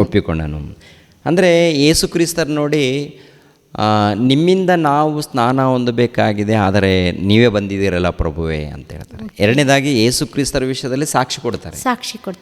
ಲೋಕದ ಪಾಪವನ್ನು ಹೊತ್ತುಕೊಂಡು ಹೋಗುವಂಥ ದೇವರ ಕುರಿಮರಿ ಈತನ ಮೂಲಕ ರಕ್ಷಣೆ ಇದೆ ಅಂತೇಳಿ ಯೇಸು ಕ್ರಿಸ್ತರ ವಿಷಯದಲ್ಲಿ ನೇರವಾಗಿ ಸಾಕ್ಷಿ ಕೊಟ್ಟಂಥ ಭಕ್ತನು ಯೋಹಾನನು. ಆದರೆ ಸೆರೆಯಲ್ಲಿ ಬೀಳುವಂಥ ಪರಿಸ್ಥಿತಿ ಬರುತ್ತೆ. ಯೋಹಾನನನ್ನು ಸೆರೆಯಲ್ಲಿ ಹಾಕ್ತಾರೆ. ಓಕೆ, ಸೆರೆಯಲ್ಲಿ ಇದ್ದ ಆ ಸಮಯದಲ್ಲಿ ಯೋಚನೆ ಬರುತ್ತೆ, ಹೌದು ನಾವು ಸೆರೆಯಲ್ಲಿದ್ದೀವಿ, ಸೆರೆಯಲ್ಲಿದ್ದವರನ್ನು ಬಿಡಿಸೋದಕ್ಕೆ ಪ್ರಭು ಬರ್ತಾರಂತ ಹೇಳಿದ್ದಾರಲ್ವ, ನಾನು ಸೆರೆಯಲ್ಲಿದ್ದಾಗಲೂ ಕೂಡ ಪ್ರಭು ಬಂದಿಲ್ಲ, ನಿಜವಾಗ್ಲೂ ಯೇಸು ಅಂತ ನಾವು ಪರಿಚಯ ಮಾಡಿದ್ದೀವಲ್ಲ, ಆತನೇ ಇತ್ತನೇನ ಅಥವಾ ಇನ್ನೊಬ್ರಿಗೋಸ್ಕರ ನಾವು ಎದುರು ನೋಡಬೇಕಾ ಎಂಬುವಂಥ ಆಲೋಚನೆ ಯೋಹಾನನಿಗೆ ಸೆರೆಯಲ್ಲಿ ಬರುತ್ತೆ. ಅಲ್ಲ, ಅಷ್ಟು ದೊಡ್ಡ ವ್ಯಕ್ತಿಗೆ ಸಾಧಾರಣ ಮನುಷ್ಯರ ಆಲೋಚನೆ ಹೆಂಗೆ ಬಂತಣ್ಣ ಅವರಿಗೆ? ಅವರೇ ಸಾಕ್ಷಿ ಕೊಟ್ಟು ಅವರೇ ಬರಬೇಕಾದ ಯೇಸು ಅಂತ ಹೇಳಿ ಪರಿಚಯ ಮಾಡಿದವರಿಗೆ ಆ ಥರ ಅನುಮಾನ ಬರಲಿಕ್ಕೆ ನಿಜವಾಗ್ಲೂ ಏನಪ್ಪ ಅಂದರೆ ಇದರ ಹಿಂದೆ ಸೈತಾನನು ಗರ್ಜಿಸುವ ಸಿಂಹದಂತೆ ಯಾರನ್ನು ನುಂಗಲಿ ಅಂತ ದೊಡ್ಡ ಅಂದರೆ ಭಕ್ತರನ್ನು ಹೇಗಾದರೂ ಮಾಡಿ ನುಂಗಬೇಕೆನ್ನುವಂಥದ್ದೇ ಸೈತಾನನ ಟಾರ್ಗೆಟ್, ಹೌದಲ್ವ? ಈ ಯೋಹಾನನು ಕೂಡ ಒಂದು ರೀತಿಯಲ್ಲೇ ಅನುಮಾನ ಹುಟ್ಟಿಸಿದೆ. ಅನುಮಾನ ಹುಟ್ಟಿಸಿದಂಥ ಆ ಸಮಯದಲ್ಲಿ ಈ ಮನುಷ್ಯ ಏನು ಮಾಡಬೇಕು? ಇಲ್ಲ, ಅವರೇ ಲೋಕರಕ್ಷಕ, ಅವ್ರ ಮೂಲಕನೇ ರಕ್ಷಣೆ ಇದೆ, ನಾನು ತಪ್ಪು ಮಾಡಿರೋದ್ರಿಂದ ಏನೋ ಬಂದಿದೆ, ಆಯ್ತು ಮುಗೀತು. ಆ್ಯಕ್ಚುಲಿ ಅವರು ತಪ್ಪು ಮಾಡಿಲ್ಲ, ಇದ್ದ ಹಾಗೆ ಖಂಡಿಸಿದ್ದಾರೆ ಅಷ್ಟೇ. ಅಲ್ಲಿ ಇದ್ದ ಹಾಗೆ ಖಂಡಿಸಿದ್ದಾರೆ, ಜೈಲಲ್ಲಿ ಬಿದ್ದಿದ್ದಾರೆ. ಜೈಲಲ್ಲಿ ಇದ್ದಂಥ ಆ ಸಮಯದಲ್ಲಿ ಯೇಸು ಕ್ರಿಸ್ತರ ವಿಷಯದಲ್ಲಿ ಅನುಮಾನ ಪಟ್ಟಿರೋದು ತಪ್ಪು. ಯಾಕಂದರೆ ಅಲ್ಲಿ ಇರುತ್ತೆ ನೋಡಿ, 11ನೇ ಅಧ್ಯಾಯ ಮತ್ತಾಯನು ಬರೆದ ಸುವಾರ್ತೆ 11ನೇ ಅಧ್ಯಾಯ 2ನೇ ವಚನ. ಯೋಹಾನನು ಕ್ರಿಸ್ತನ ಕಾರ್ಯಗಳ ಸುದ್ದಿಯನ್ನು ಸೆರೆಮನೆಯಲ್ಲಿ ಕೇಳಿ ಆತನ ಬಳಿಗೆ ಶಿಷ್ಯರನ್ನು ಕಳುಹಿಸಿ, ಬರಬೇಕಾದವನು ನೀವೋ ನಾವು ಬೇರೊಬ್ಬನ ದಾರಿಯನ್ನು ನೋಡಬೇಕೋ ಎಂದು ಕೇಳಿಸಿದನು. ಅಂದರೆ ಬರಬೇಕಾದವನು ನೀನು, ಮತ್ತೊಬ್ಬರಿಗೋಸ್ಕರ ನಾವು ದಾರಿ ಕಾಯ್ಬೇಕಾ? ಆತನಿಗೆ ಅನುಮಾನ ಬಂದಿದೆ ಸಂಪೂರ್ಣವಾಗಿ. ಇವರು ಯೇಸು ಕ್ರಿಸ್ತರಲ್ಲ ಅಂತ ಅಂದರೆ ಹೇಳಿದ ಪ್ರಕಾರ ಸೆರೆಯಲ್ಲಿದ್ದರನ್ನ ಬಿಡಿಸಿಕೊಳ್ಳಕ್ಕೆ ಬರ್ತಾರೆ ಏನೊಂದು ವಚನ ಇದೆ. ಆ ವಚನ ಯಾವ ರೀತಿ ಅಂದುಕೊಂಡಿದ್ದಾರೆ ಇವರು? ಭೌತಿಕವಾದ ಸೆರೆ ಅಂದ್ಕೊಂಡಿದ್ದಾರೆ. ಅಂದರೆ ಇವಾಗ ಯೆಹೂದ್ಯರು ಒಂದು ಕಾಲದಲ್ಲಿ ಬ್ಯಾಬಿಲೋನ್ ಸೆರೆಯಲ್ಲಿ ಇರ್ತಾರೆ. ಬ್ಯಾಬಿಲೋನ್ ಸೆರೆಯಲ್ಲಿ ಇದ್ದಂಥವರನ್ನು ಬಿಡಿಸೋದಕ್ಕೆ ಒಬ್ಬ ಅರಸನನ್ನು ಆರಿಸ್ಕೊಳ್ಳುವಂಥದ್ದು ನೋಡ್ತೀವಿ. ಇವಾಗ ಸೆರೆಯಲ್ಲಿ ಇದ್ದವರನ್ನ ಬಿಡಿಸೋದಕ್ಕೆ ದೈವಕುಮಾರನು ಬರ್ತಾನಂದಾಗ ಯಾವ ಸೆರೆ? ಪಾಪ ಎಂಬ ಸೆರೆಯಿಂದ ಬಿಡಿಸೋದಕ್ಕೆ ಪ್ರಭು ಬರ್ತಾರೆ. ಇವರು ಏನು ಅಂದ್ಕೊಂಡಿದ್ದಾರೆ ಅಂತ ನೋಡುವಾಗ ರೋಮ ಸಾಮ್ರಾಜ್ಯ ಆಳ್ವಿಕೆಯಲ್ಲಿದ್ದಾರೆ. ಯಾವ ಸಾಮ್ರಾಜ್ಯ? ರೋಮ ಸಾಮ್ರಾಜ್ಯ ಆಳ್ವಿಕೆಯಲ್ಲಿದ್ದಾರೆ. ಈ ರೋಮ ಸಾಮ್ರಾಜ್ಯ ಆಳ್ವಿಕೆಯಲ್ಲಿ ಯೆಹೂದ್ಯರು ಒಂದು ರೀತಿಯಲ್ಲಿ ಅವ್ರ ಕೈ ಕೆಳಗಡೆನೇ ಇದ್ದಾರೆ, ಅವರ ಗುಲಾಮರಾಗಿದ್ದ ಒಂದು ರೀತಿಯಲ್ಲಿ ಅವ್ರ ಕೈ ಕೆಳಗಡೆ ಇವರಿದ್ದಾರೆ, ಇದ್ದರೂ ಕೂಡ ಒಂದು ಉನ್ನತ ಸ್ಥಾನದಲ್ಲಿ ಇರ್ತಾರೆ. ಒಟ್ಟಲ್ಲಿ ಇವರ ಆತೋಟಿ ಇಲ್ಲ. ಯಾಕೆಂದರೆ ಯೆಹೂದ್ಯರ ಮಧ್ಯದಲ್ಲೇ ಒಂದು ರಾಜ್ಯ ಇಲ್ಲ, ಯೆಹೂದ್ಯರ ಸ್ವಂತವಾದಂಥ ಪರಿಪಾಲನೆ ಇಲ್ಲ. ಇವರು ರೋಮನರ ಆಳ್ವಿಕೆಯಲ್ಲಿ ಕೈ ಕೆಳಗೆ ಇದ್ದಾರೆ ಅಷ್ಟೇ. ಈ ಯೋಹಾನ್ ಏನಪ್ಪ ಅಂದರೆ ಸೆರೆಯಲ್ಲಿ ಇದ್ದಂಥವ್ರನ್ನ ಬಿಡಿಸೋದಕ್ಕೆ ಬಂದಿದ್ದಾನೆ ಅಂದಾಗ ಯೆಹೂದ್ಯರಾಗಿರುವಂಥ ನಮ್ಮನ್ನು ಇವ್ರ ಸೆರೆಯಿಂದ ಬಿಡಿಸೋದಕ್ಕೆ ಬರ್ತಾರಂತೇಳಿ ಈ ರೀತಿ ಯೋಚನೆ ಮಾಡಿದ್ದಾರೆ. ಯೇಸು ಕ್ರಿಸ್ತರು ಬಂದಿದ್ದು ಪಾಪ ಎಂಬ ಸೆರೆಯಲ್ಲಿದ್ದವರನ್ನು ಬಿಡಿಸೋದಕ್ಕೆ ಬಂದಿದ್ದಾನೆ ಅನ್ನುವಂಥದ್ದು ಆಲೋಚನೆ ಆತನಿಗೆ ಬಂದಿಲ್ಲ. ಹಾಗಾಗಿ ಈ ರೀತಿ ಆತನು ಅನುಮಾನ ಪಟ್ಟು ಬರಬೇಕಾದವನು ಇನ್ನೊಬ್ಬನು ಎದುರು ನೋಡಬೇಕು ಅಂತ ಇನ್ನೊಬ್ಬರಿಗೋಸ್ಕರ ಎದುರು ನೋಡಬೇಕೆಂದು ಈ ಮಾತನ್ನು ತನ್ನ ಶಿಷ್ಯರಿಗೆ ಹೇಳಿ ಕಳಿಸ್ತಾನೆ. ಅದಕ್ಕೆ ಪ್ರಭು ಹೇಳಿರುವಂಥ ಮಾತೇನು? ಮನುಷ್ಯರೊಳಗೆ ಯೋಹಾನನಂತ ದೊಡ್ಡ ಮನುಷ್ಯ ಎದ್ದಿಲ್ಲ, ಆದರೂ ಪರಲೋಕ ರಾಜ್ಯದಲ್ಲಿ ಅವರಿಗಿಂತ ಪರಲೋಕ ರಾಜ್ಯದಲ್ಲಿರೋ ಚಿಕ್ಕವನು ಅವನಿಗಿಂತಲೂ ದೊಡ್ಡವನೆಂದು ನಿಮಗೆ ಸತ್ಯವಾಗಿ ಹೇಳುತ್ತೇನೆ. ಅಂದರೆ ಏಕ್ದಮ್ ಅನುಮಾನ ಪಟ್ಟಿರೋದರಿಂದ ಪರಲೋಕದಲ್ಲಿ ಪ್ರತಿಫಲ ಇಲ್ಲ, ಕೊನೆಯ ಸ್ಥಾನ. ಪರಲೋಕಕ್ಕೆ ಹೋಗ್ತಾರೆ ಭವಿಷ್ಯತ್ತಲ್ಲ, ಅಂದರೆ ಯೇಸು ಕ್ರಿಸ್ತನ ಎರಡನೇ ಹೋಗ್ತಾರೆ, ಚಿಕ್ಕ ಸ್ಥಾನ. ಓಕೆ, ಕೊನೆಯ ಸ್ಥಾನ ಇರುತ್ತೆ ಅವರಿಗೆ. ಅಂದರೆ ನಾವು ತುಂಬ ಎಚ್ಚರಿಕೆ ಇರಬೇಕು. ಈ ಸ್ನಾನಿಕನಾದ ಯೋಹಾನನ್ನ ನೆನೆಸ್ಕೊಂಡು ಅಂಥ ಶ್ರೇಷ್ಠವಾದ ವ್ಯಕ್ತಿನೇ ಅಪವಾದಿಯ ಪ್ರೇರಣೆಗೆ ಒಳಗಾಗಿ ಮಾತಾಡಿರುವಂಥ ಮಾತುಗಳು ನಾವು ಕೇಳಿಸ್ಕೊಂಡ್ರ ಮೇಲೆ ಇನ್ನು ನಿಮ್ಮ ಜೀವನ ಇವತ್ತಿನ ಲೋಕದಲ್ಲಿ ತುಂಬ ಅನುಮಾನಗಳು ಹುಡ್ತಾನೆ ಇರುತ್ತೆ. ಪ್ರತಿನಿತ್ಯ ಕೂಡ ಯಾವುದೊಂದು ರೀತಿಯಲ್ಲಿ ದೇವ್ರ ವಿಷಯದಲ್ಲಿ ಅನುಮಾನ ಬಂದಾಗ ನಾವು ಒಂದು ವೇಳೆ ಅನುಮಾನದಿಂದ ನೋಡಿದ್ರೆ ಖಂಡಿತವಾಗಿ ನಾವು ಮೋಸ ಹೋಗ್ತೀವಿ. ಯಾಕೆಂದ್ರೆ ಸತ್ಯವೇದ ಗ್ರಂಥ ಇದೆಯಲ್ಲ, ಮಾಡಿದ ಕಾರ್ಯಗಳಿಗೆ ಪ್ರತಿಫಲ ಕಳ್ಕೊಳ್ತೀವಿ. ತುಂಬ ಎಚ್ಚರಿಕೆಯಿಂದ ನಾವು ಹೆಜ್ಜೆ ಹಾಕುವಂಥ ಸಂದರ್ಭ. ಯಾಕಂದರೆ ದೇವರು ಈ ಥರ ಬರ್ಸಿದ್ದಾರೆ ಅಂದರೆ ಖಂಡಿತವಾಗಿ ನಾವು ಎಚ್ಚರಿಕೆಯಿಂದ ಇರಬೇಕು ಅಂತಲೇ ನಮಗೆ ಅವರು ಪಾಠವನ್ನು ಇಟ್ಟಿದ್ದಾರೆ ಅಂತ ಅನಿಸುತ್ತೆ. ಖಂಡಿತವಾಗಿಯೂ ಅಣ್ಣ ತುಂಬ ಧನ್ಯವಾದಗಳು. ಚಿಕ್ಕ ಮಕ್ಕಳು ಒಂದು ವೇಳೆ 8-9 ವರ್ಷದೊಳಗೆ ಅವರು ಬುದ್ಧಿಜ್ಞಾನ ಬರೋಕ್ಕೂ ಮುಂಚೆ ತೀರ್ಕೊಂಡ್ರೆ ಅವರು ಖಂಡಿತವಾಗಿ ಮುಂದೆ ಪರಲೋಕ ರಾಜ್ಯಕ್ಕೆ ಹೋಗ್ತಾರೆ. ಆದರೆ ಅಲ್ಲಿ ಸ್ಥಾನಮಾನಗಳಲ್ಲಿ ಚಿಕ್ಕವರ ಸ್ಥಾನಮಾನದಲ್ಲಿ ಇರ್ತಾರೆ. ಯಾಕೆಂದ್ರೆ ನೋಡಿ, ಇವಾಗ ದೇವರ ಸುವಾರ್ತೆ ನಿಮಿತ್ತವಾಗಿ ಬಯಸ್ಕೊಂಡಿರ್ತಾರೆ, ಅವಮಾನ ಪಟ್ಟಿರ್ತಾರೆ, ಮರಣ ಹೊಂದಿರ್ತಾರೆ, ಅವ್ರಿಗೆ ಉನ್ನತ ಸ್ಥಾನ ಇದೆ. ಓಕೆ, ಇವ್ರಿಗೆ ಏನು ಕೆಲಸ ಇಲ್ವಲ್ಲ, ಇವ್ರು ಚಿಕ್ಕ ಹುಡುಗರಂದ್ರೆ ಏನು ಕೆಲಸ ಮಾಡಿಲ್ಲ. ಕೊನೆಯದಾಗಿ ಒಂದು ಸ್ಥಾನ ಇರುತ್ತೆ. ಆದರೂ ಚಿಕ್ಕವರಾದ್ರೂ ಅವರಿಗೆ ಕೊನೆ ಸ್ಥಾನ ಯಾಕೆ ಕೊಟ್ಟರು ಅಂದರೆ ಅವರಲ್ಲಿ ಒಂದು ಒಳ್ಳೆಯತನ, ಅವರಲ್ಲಿ ಯಾವುದೋ ಒಂದು ಶುದ್ಧ ಏನು ಇಲ್ಲ, ಎರಡನೇದಾಗಿ ತಿಳ್ಕೊಳ್ಳುವಂಥ ಜ್ಞಾನ ಇರಲಿಲ್ಲ. ಹಾಗಾಗಿ ಓಕೆ, ಹಾಗಾದರೆ ದೊಡ್ಡ ಸ್ಥಾನ ಯಾರಿಗೆ ಸಿಗ್ತಾರೆ ಅಂತ ಹೇಳಿದ್ರೆ ಈ ಲೋಕದಲ್ಲಿ ದೇವರಿಗೋಸ್ಕರ ಕಷ್ಟಪಟ್ಟು ಒಳ್ಳೆ ಸ್ಥಾನಮಾನದಲ್ಲಿ ನಾವು ಉಳಿಸ್ಕೊಂಡು ಹೋದರೆ ಕೊನೆವರೆಗೂ ಭಯಭಕ್ತಿಯಿಂದ ಇದ್ದರೆ ತುಂಬ ಪ್ರಯಾಸ ಪಟ್ಟವರಿಗೆ ಅಲ್ಲಿ ಒಳ್ಳೆಯ ಸ್ಥಾನ ಸಿಗುತ್ತೆ. ಇದು ನಿಜವಾಗೂ ಒಂದು ಒಳ್ಳೆಯ ಒಂದು ವಿಷಯ ನಮಗೆ ತಿಳಿಸ್ಕೊಟ್ಟಿದ್ದೀರ ಅಣ್ಣ. ಖಂಡಿತವಾಗಿಯೂ ಇದಕ್ಕಾಗಿ ಹೃತ್ಪೂರ್ವಕವಾಗಿ ಧನ್ಯವಾದ ಹೇಳ್ತಾ ಇದ್ದೀನಿ ಅಣ್ಣ. ಇಲ್ಲಿವರೆಗೆ ನೀವು ಒಳ್ಳೆಯ ಒಂದು ವಿಷಯಗಳನ್ನು ನಮಗೆ ಹಂಚಿಕೊಟ್ಟಿದ್ದೀರಾ. ದೇವದೂತರ ಸ್ಥಾನಮಾನಗಳನ್ನು ಬಗ್ಗೆ ತಿಳಿಸ್ಕೊಟ್ಟಿದ್ದೀರಾ. ಜೊತೆಗೆ ದೇವದೂತರು ನಮಗೆ ಎಷ್ಟು ಕಷ್ಟಪಟ್ಟು ಸೇವೆ ಮಾಡ್ತಾರೆ, ಅದಕ್ಕೆ ತಕ್ಕ ಪ್ರತಿಫಲವನ್ನು ಅವರು ನಿರೀಕ್ಷೆ ಇಟ್ಕೊಂಡು ನಮ್ಮೊಂದಿಗೆ ಮಹಿಮೆ ಶರೀರ ನಾವು ಹೊಂದಾಗ ಅವರು ಬದಲಾವಣೆಯಾಗಿ ಪರಲೋಕಕ್ಕೆ ಸೇರ್ತಾರೆ ಅನ್ನುವಂಥ ಸಂಗತಿಯನ್ನು ತಿಳಿಸ್ಕೊಟ್ಟಿದ್ದೀರಾ. ಮತ್ತು ದೇವರು ಅನ್ಯಾಯಸ್ಥರು ಅಲ್ಲ ಅನ್ನೋದ್ರ ಬಗ್ಗೆದಲ್ಲಿ ನಮಗೆ ಕ್ಲಾರಿಟಿಯನ್ನು, ಸ್ಪಷ್ಟತೆಯನ್ನು ಕೊಟ್ಟಿದ್ದೀರಾ.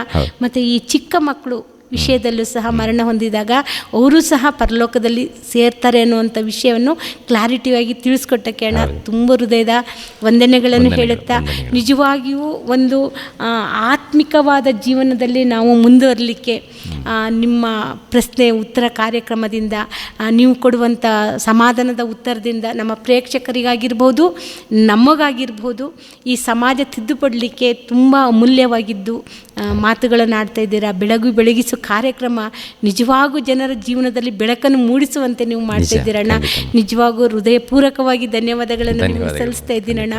ಅದೇ ರೀತಿ ವೀಕ್ಷಕರಿಗೆ ಹೇಳೋದೇನೆಂದರೆ, ಈ ಬೆಳಗಿಸೋ ಕಾರ್ಯಕ್ರಮದಿಂದ ಇವತ್ತು ನೀವು ತಿಳ್ಕೊಂಡ್ರಲ್ಲ, ಎಂಥ ಒಳ್ಳೆಯಂಥ ವಿಷಯಗಳು, ನಮಗೆ ಗೊತ್ತಿಲ್ಲದ ಎಷ್ಟೋ ಸತ್ಯಗಳನ್ನು ನಾವಿವತ್ತು ತಿಳ್ಕೊಂಡಿದ್ದೀವಿ. ಈ ತಿಳುವಳಿಕೆಯಲ್ಲಿ, ಈ ಜ್ಞಾನದಲ್ಲಿ ಬೈಬಲ್ ಎಷ್ಟು ಸ್ಪಷ್ಟವಾಗಿ ಉತ್ತರ ಕೊಟ್ಟಿದೆ ಅನ್ನೋದು ಅಣ್ಣನವರ ಮೂಲಕವಾಗಿ ನಮಗೆ ಸ್ಪಷ್ಟವಾದ ಉತ್ತರ ಸಿಕ್ಕಿದೆ ಅಂತ ನಾನು ನಂಬ್ತೀನಿ. ನೀವು ಇನ್ನೂ ಹೆಚ್ಚಾಗಿ ನಿಮ್ಮಲ್ಲಿ ಜ್ಞಾನವನ್ನು ತಿಳಿದುಕೊಳ್ಳಲಿಕ್ಕೆ, ಸತ್ಯವೇದದ ಮೂಲಕ ಜ್ಞಾನವನ್ನು ತಿಳಿದುಕೊಳ್ಳಲಿಕ್ಕೆ ನಿಮ್ಮಲ್ಲಿ ಏನಾದರೂ ಸಂದೇಹಗಳು ಬಂದರೆ ಖಂಡಿತವಾಗಿ ನೀವು ಈ ಕೆಳಗೆ ಕಾಣುವಂಥ ನಂಬರಿಗೆ, ವಾಟ್ಸಪ್ ನಂಬರಿಗೆ ವಾಯ್ಸ್ ಮೆಸೇಜ್ ಅಥವಾ ಟೈಪ್ ಮಾಡಿ ನೀವು ಸ್ಪಷ್ಟವಾಗಿ ಕ್ವಶನನ್ನು ಕೇಳಬಹುದು. ಅದನ್ನು ಮುಂದಿನ ಸಂಚಿಕೆಗಳಲ್ಲಿ ಅಣ್ಣನವರ ಮೂಲಕವಾಗಿ ಅದಕ್ಕೆ ಸದುತ್ತರವನ್ನು ಪಡ್ಕೊಳ್ಳಲಿಕ್ಕೆ ಸಹಾಯ ಆಗುತ್ತೆ. ಅದೇ ರೀತಿಯಾಗಿ ನೀವು ಇಂಥ ವಿಷಯಗಳನ್ನು ನೀವು ಕೇಳ್ಕೊಂಡಿದ್ದೀರಾ, ತಿಳ್ಕೊಂಡಿದ್ದೀರಾ, ಅದನ್ನು ಅನೇಕರಿಗೆ ನೀವು ಶೇರ್ ಮಾಡುವ ಮೂಲಕವಾಗಿ ನೀವು ಸಹ ಕ್ರಿಸ್ತನ ಸೇವೆಯಲ್ಲಿ ಪಾಲುದಾರರಾಗಲಿಕ್ಕೆ ಸಹಾಯ ಆಗುತ್ತೆ. ಇಂಥ ಒಳ್ಳೆಯ ಅದ್ಭುತವಾದ ಒಂದು ಕಾರ್ಯಕ್ರಮವನ್ನು ದೇವ ಸಂದೇಶಕರ ಮೂಲಕ ನಡೆದು ಬರ್ತಾ ಇದೆ. ಅದಕ್ಕಾಗಿ ನಾವು ಅದಕ್ಕೆ ನೀವೆಲ್ಲರ ಸಪೋರ್ಟ್ ನಮಗೆ ತುಂಬ ಇಂಪಾರ್ಟೆಂಟು. ನೀವೆಲ್ಲರೂ ನೋಡಿ, ವೀಕ್ಷಕರು ನೋಡಿ ಅದನ್ನು ತಿಳ್ಕೊಂಡು ಸತ್ಯದ ಮಾರ್ಗದಲ್ಲಿ ನಡೆಯುವುದು ತುಂಬ ಇಂಪಾರ್ಟೆಂಟು. ಇಂಥ ಒಂದು ಅವಕಾಶವನ್ನು, ವೇದಿಕೆಯನ್ನು ಸೃಷ್ಟಿಸಿಕೊಟ್ಟಂಥ ದೇವರಿಗೆ ವಂದಿಸುತ್ತಾ ಮತ್ತು ನಿಮ್ಮೆಲ್ಲರಿಗೂ ಹೃದಯಪೂರ್ವಕವಾಗಿ ಧನ್ಯವಾದವನ್ನು ಹೇಳುತ್ತಾ, ಮತ್ತು ಮುಂದಿನ ಸಂಚಿಕೆಯಲ್ಲಿ ನಾವು ಇನ್ನೂ ಅನೇಕ ಅಂಶದ ಬಗ್ಗೆದಲ್ಲಿ ಮಾತನಾಡುತ್ತಾ ಸತ್ಯದ ಜ್ಞಾನದಲ್ಲಿ ಪರಿಜ್ಞಾನವನ್ನು ಹುಡುಕೊಳ್ಳಿಕ್ಕೆ ಸಹಾಯ ಆಗುತ್ತೆ ಅಂತ ನಾನು ಎದುರು ನೋಡುತ್ತಾ, ಇವತ್ತಿನ ಕಾರ್ಯಕ್ರಮವು ಇಲ್ಲಿವರೆಗೆ ಚೆನ್ನಾಗಿ ನೀವು ವೀಕ್ಷಣೆ ಮಾಡಿದ್ದೀರಾ. ಇದನ್ನು ಅನೇಕರಿಗೆ ಶೇರ್ ಮಾಡಿರಿ ಮತ್ತು ಅನೇಕ ಅಂಶಗಳ ಬಗ್ಗೆದಲ್ಲಿ ನಿಮಗೆ ಏನಾದರೂ ಸಂದೇಹ ಬಂದಲ್ಲಿ ಪ್ರಶ್ನೆಯನ್ನು ಕೇಳುವುದು ಮರೆಯಬೇಡಿ ಅಂತ ಹೇಳುತ್ತಾ, ಇವತ್ತಿನ ಒಂದು ಈ ವೇದಿಕೆಯ ಕಾರ್ಯಕ್ರಮವನ್ನು ಮುಕ್ತಾಯಗೊಳಿಸುತ್ತಾ ಈಗ ಪ್ರಾರ್ಥನೆ ಮೂಲಕವಾಗಿ ನೀವು ಈ ಒಂದು ವೇದಿಕೆಯ ಕಾರ್ಯಕ್ರಮವನ್ನು ಮುಕ್ತಾಯಗೊಳಿಸಬೇಕಂತ. ಖಂಡಿತ. ಎಲ್ಲರಿಗೂ ಮತ್ತೊಂದು ಸಾರಿ ಹೃದಯಪೂರ್ವಕ ಧನ್ಯವಾದಗಳು. ಎಲ್ಲರೂ ತಲೆಬಾಗಿಸಿರಿ, ಪ್ರಾರ್ಥನೆ ಮಾಡಿಕೊಂಡು ನಾವು ಮುಗಿಸೋಣ. ನಮ್ಮನ್ನು ಬಹಳವಾಗಿ ಪ್ರೀತಿಸುವಂಥ ನಮ್ಮ ತಂದೆಯೇ, ನಿಮಗೆ ಸ್ತೋತ್ರಗಳು ತಂದೆ. ಹೌದು ತಂದೆ, ಈ ಮಾನವ ಸಮಾಜದಲ್ಲಿ ಅನೇಕ ಪ್ರಶ್ನೆಗಳಿದೆ ತಂದೆ. ಈ ಪ್ರಶ್ನೆಗಳಿಗೆ ಉತ್ತರವನ್ನು ತಿಳಿದುಕೊಳ್ಳುವಂಥ ಒಂದು ವೇದಿಕೆಯನ್ನು, ಭಾಗ್ಯವನ್ನು ನೀವು ಕಲ್ಪಿಸಿಕೊಟ್ಟದಕ್ಕಾಗಿ ನಿಮಗೆ ಕೃತಜ್ಞತೆಗಳು, ಸ್ತೋತ್ರಗಳು ತಂದೆ. ಹೌದು ತಂದೆ, ಸತ್ಯವೇದ ಗ್ರಂಥದಲ್ಲಿ ಪ್ರತಿ ಪ್ರಶ್ನೆಗಳಿಗೂ ಉತ್ತರವನ್ನು ನೀವು ಬರೆಸಿದ್ದೀರಾ. ಎರಡನೇದಾಗಿ ನಮ್ಮ ಮೂಲಕ ನೀವು ಉತ್ತರವನ್ನು ಸಮಾಜಕ್ಕೆ ತಿಳಿಯಪಡಿಸ್ತಾ ಇದ್ದೀರಾ ತಂದೆ. ನಿಮಗೆ ಸ್ತೋತ್ರಗಳು ತಂದೆ. ನೀವೇ ಇದ್ದು ಮಾತನಾಡಿದ್ದಕ್ಕಾಗಿ ಸ್ತೋತ್ರಗಳು.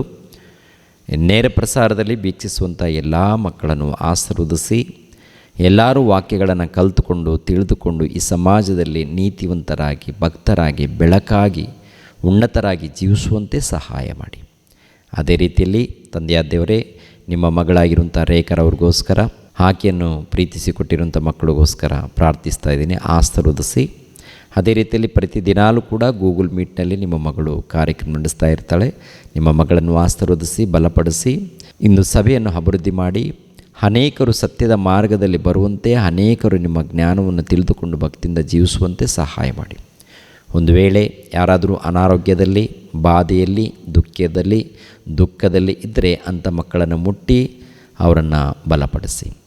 ಯೇಸು ಪವಿತ್ರ ನಾಮದಲ್ಲಿ ಬೇಡ್ತಾ ಇದ್ದೀನಪ್ಪ ತಂದೆಯೇ, ಆಮೇನ್. ನಮ್ಮ ತಂದೆಯಾದ ದೇವರ ಪ್ರೀತಿಯು, ನಮ್ಮ ರಕ್ಷಕನಾದ ಯೇಸು ಕ್ರಿಸ್ತರ ಕೃಪೆಯು, ಪವಿತ್ರಾತ್ಮನ ಅನ್ಯೋನ್ಯ ಸಹವಾಸವು ಸದಾಕಾಲ ದೇವರು ಜೊತೆಯಾಗಿದ್ದು ನಡೆಸಲಿ. ಆಮೇನ್. ಎಲ್ಲರಿಗೂ ಧನ್ಯವಾದಗಳು. ವಂದನೆಗಳು.